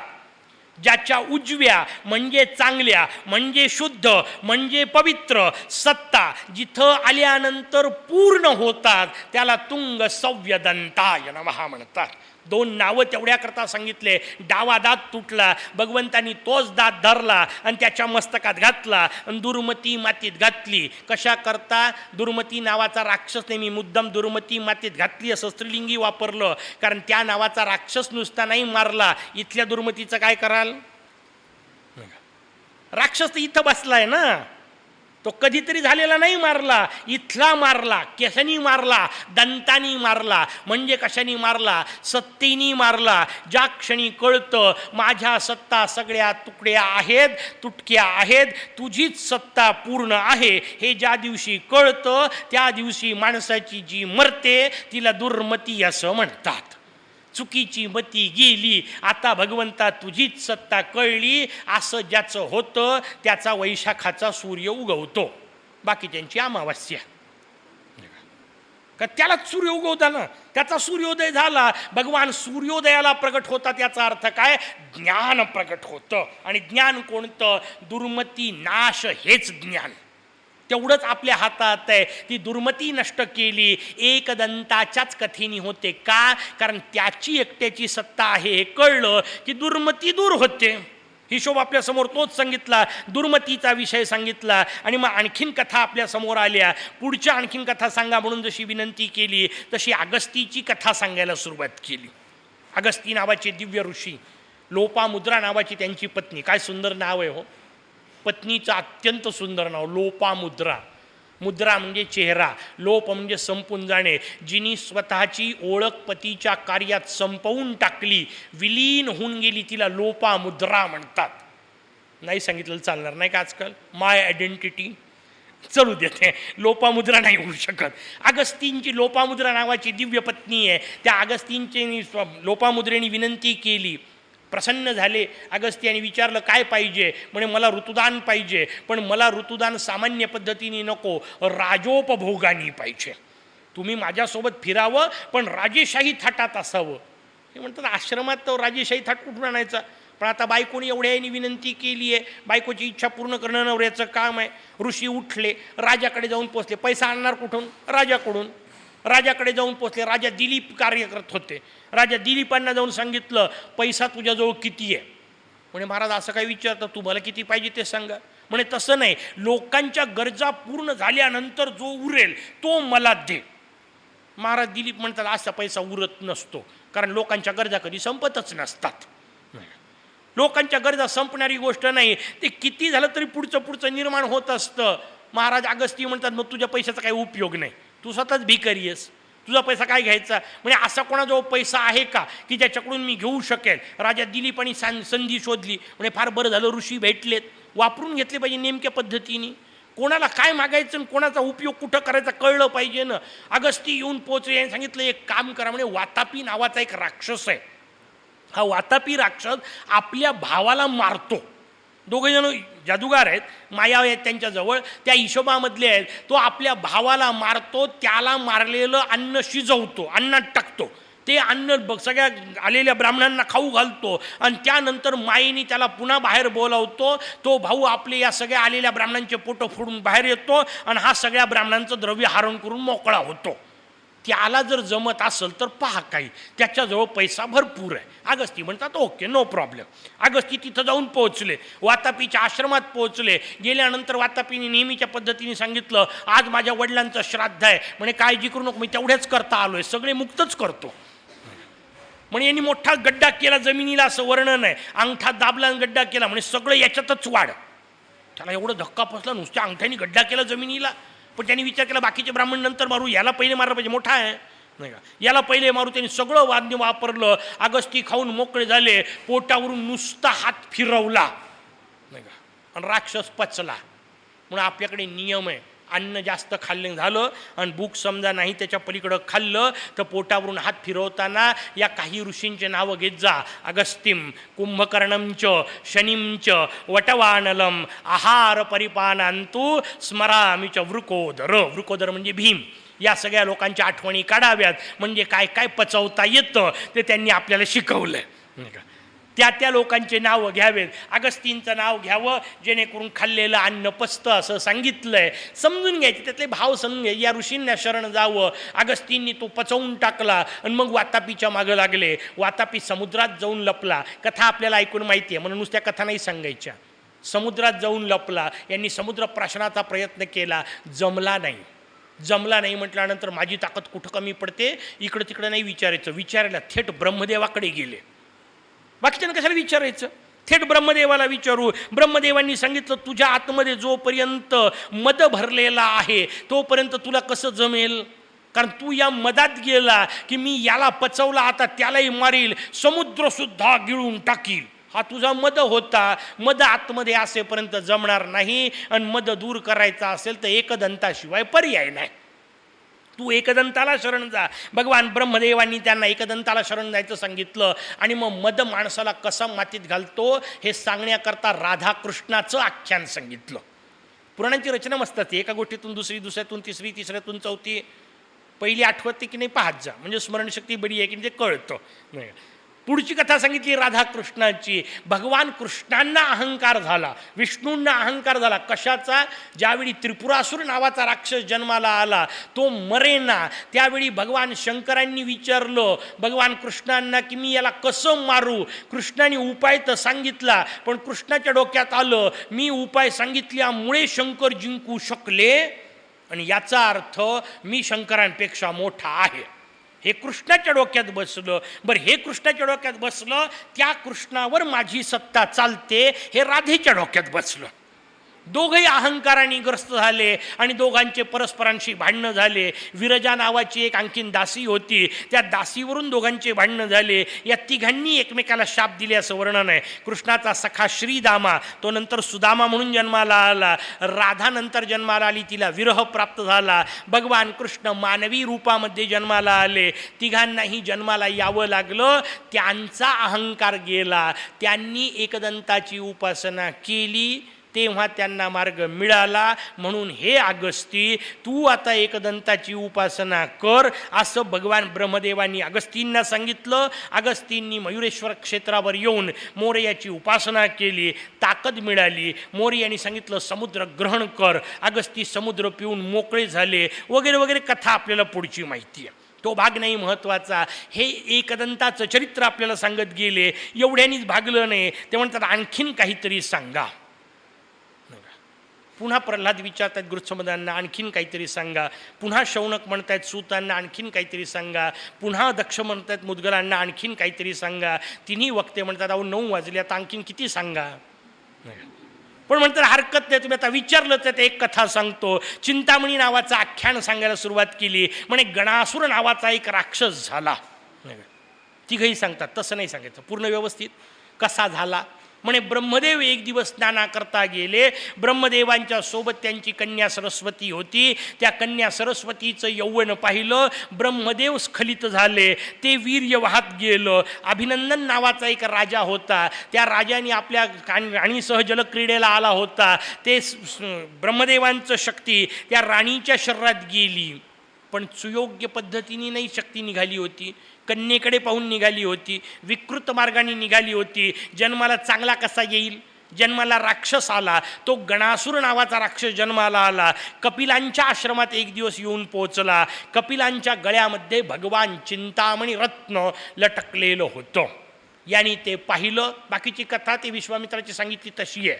त्या गणासुरानं आल्यानंतर सगळ्या सैन्यासह ये, तुला जेऊ घालतो वगैरे सांगितलं. म्हणजे एवढी सगळं तुमच्याकडून कुठून आलं? हे सांगितलं माझ्याजवळ हे मोरयाचं रत्न आहे. प्रार्थना केली की काही मिळतं. गणासूर म्हणाला मला दे. हे म्हणे कसं देणार आहे? मोरयाचं आहे. ऋषी म्हणतात तेवढ्यानी कसं जमल? व्यवस्थित सांगा. मोरयाचं रत्न कश्यपाकडे आलं कसं? पूर्ण व्यवस्थित कळलं पाहिजे ना. म्हणजे मोरयाचं रत्न कश्यपाकडे कसं आलं? ऋषींनी आणखीन मागची कथा सांगितली. ऋषी सांगतात भगवान विष्णू ध्यान करत बसले. भगवान मोरयाचं ध्यान करता करता विष्णूंचं ध्यान अप्रतिम झालं. भगवान स्वानंदनाथ प्रगट झाले. विष्णूंची परीक्षा पाहण्याकरता भगवान गणेशांनी आपल्या गळ्यातला चिंतामणी नावाचा दिव्य रत्नाचा भाग तो खडा काढून त्यांना दिला. ते दिव्य रत्न काढून दिलं आणि घाल म्हणून सांगितलं. कायम लक्षात ठेवा, भगवान स्वतःहून येऊन सांगतायत, गळ्यातला काढून देतायत आणि घाल म्हणतायत, तरी घालायचा की नाही याची अक्कल आपल्याला असली पाहिजे. गुरूंनी सांगितलं म्हणून ताबडतोब जशाला तसं ऐकत जाऊ नका. अनेकदा गुरु सांगताना सुद्धा परीक्षा पाहत असतात. मोरया सांगताना सुद्धा परीक्षा पाहत असतात. कारण जरी सांगितलं तरी शास्त्राने ते योग्य नाही. मोरयाची वस्तू मी वापरायची नसते, कारण ती मोरयाची आहे. मोरयानी स्वतः दिली तरी नाही का. त्या दशरथाच्या कथेत आहे. दशरथाच्या याच्याकरता पिंडदान करण्याची वेळ आली आणि दशरथ जेव्हा पिंडदान करायकरता गेले, नदीतून सगळ्या पूर्वजांनी हात वर काढले असं वर्णन आहे. आणि सांगितलं आमच्या हातावर पिंड ठेव. वशिष्ठ म्हणतात नाही. ते म्हणे अहो बाप स्वतः मागतोय. म्हणजे भले मागत असेल, शास्त्राने सांगितलंय दर्भावर ठेवायचे, दर्भावरच ठेव नाही का. त्यांच्या हातात द्यायचा नाही. प्रत्यक्ष घ्यायला आले तरी शास्त्र विपरीत कार्य करायचं नसतं. दशरथांनी पिंड दर्भावरच ठेवले आणि सगळे पितर प्रगट होऊन त्यांनी सांगितलं योग्य केलं. शास्त्राने सांगितलेलं करायचंय. गुरूंनी सांगितलेली अनेकदा परीक्षा असू शकते. विचार करून वापरत जा काय करायचं. आणि त्याच्याही पलीकडचं गुरूंनी दिलेले विचार घ्यायचे असतात, आचार नाही. आपण आणखीन गडबड करतो, पण तो वेगळा विषय सोडून द्या. गुरूंचे आचार नाही घ्यायचेत, गुरूंचे विचार घ्यायचेत. कारण आपल्या पातळीला जेवढं योग्य असेल तेवढं ते आपल्याला देतात, त्याचा विचार आहे. चिंतामणी रत्न दिलं, भगवान विष्णूंनी आपल्या पूजनात ठेवलं. एक दिवस भगवान विष्णूंकडे इंद्र आले. इंद्रांचं ते वैभव पाहिलं. विष्णूंना असं वाटलं हा देवांचा राजा आहे, हा योग्य आहे या रत्नाकरता. म्हणून भगवान विष्णूंनी ते रत्न त्या इंद्राला दिलं. इंद्रही म्हणतो जर विष्णू घालत नाही तर आपली काय पात्रता.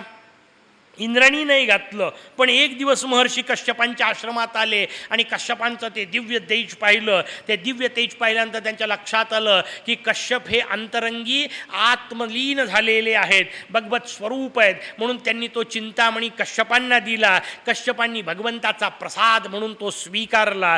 तो मणी कश्यपांच्या जवळचा या गणासुरांनी पळवला. आता गणासुरांनी मणी पळवला तर वापस आणायचा कसा.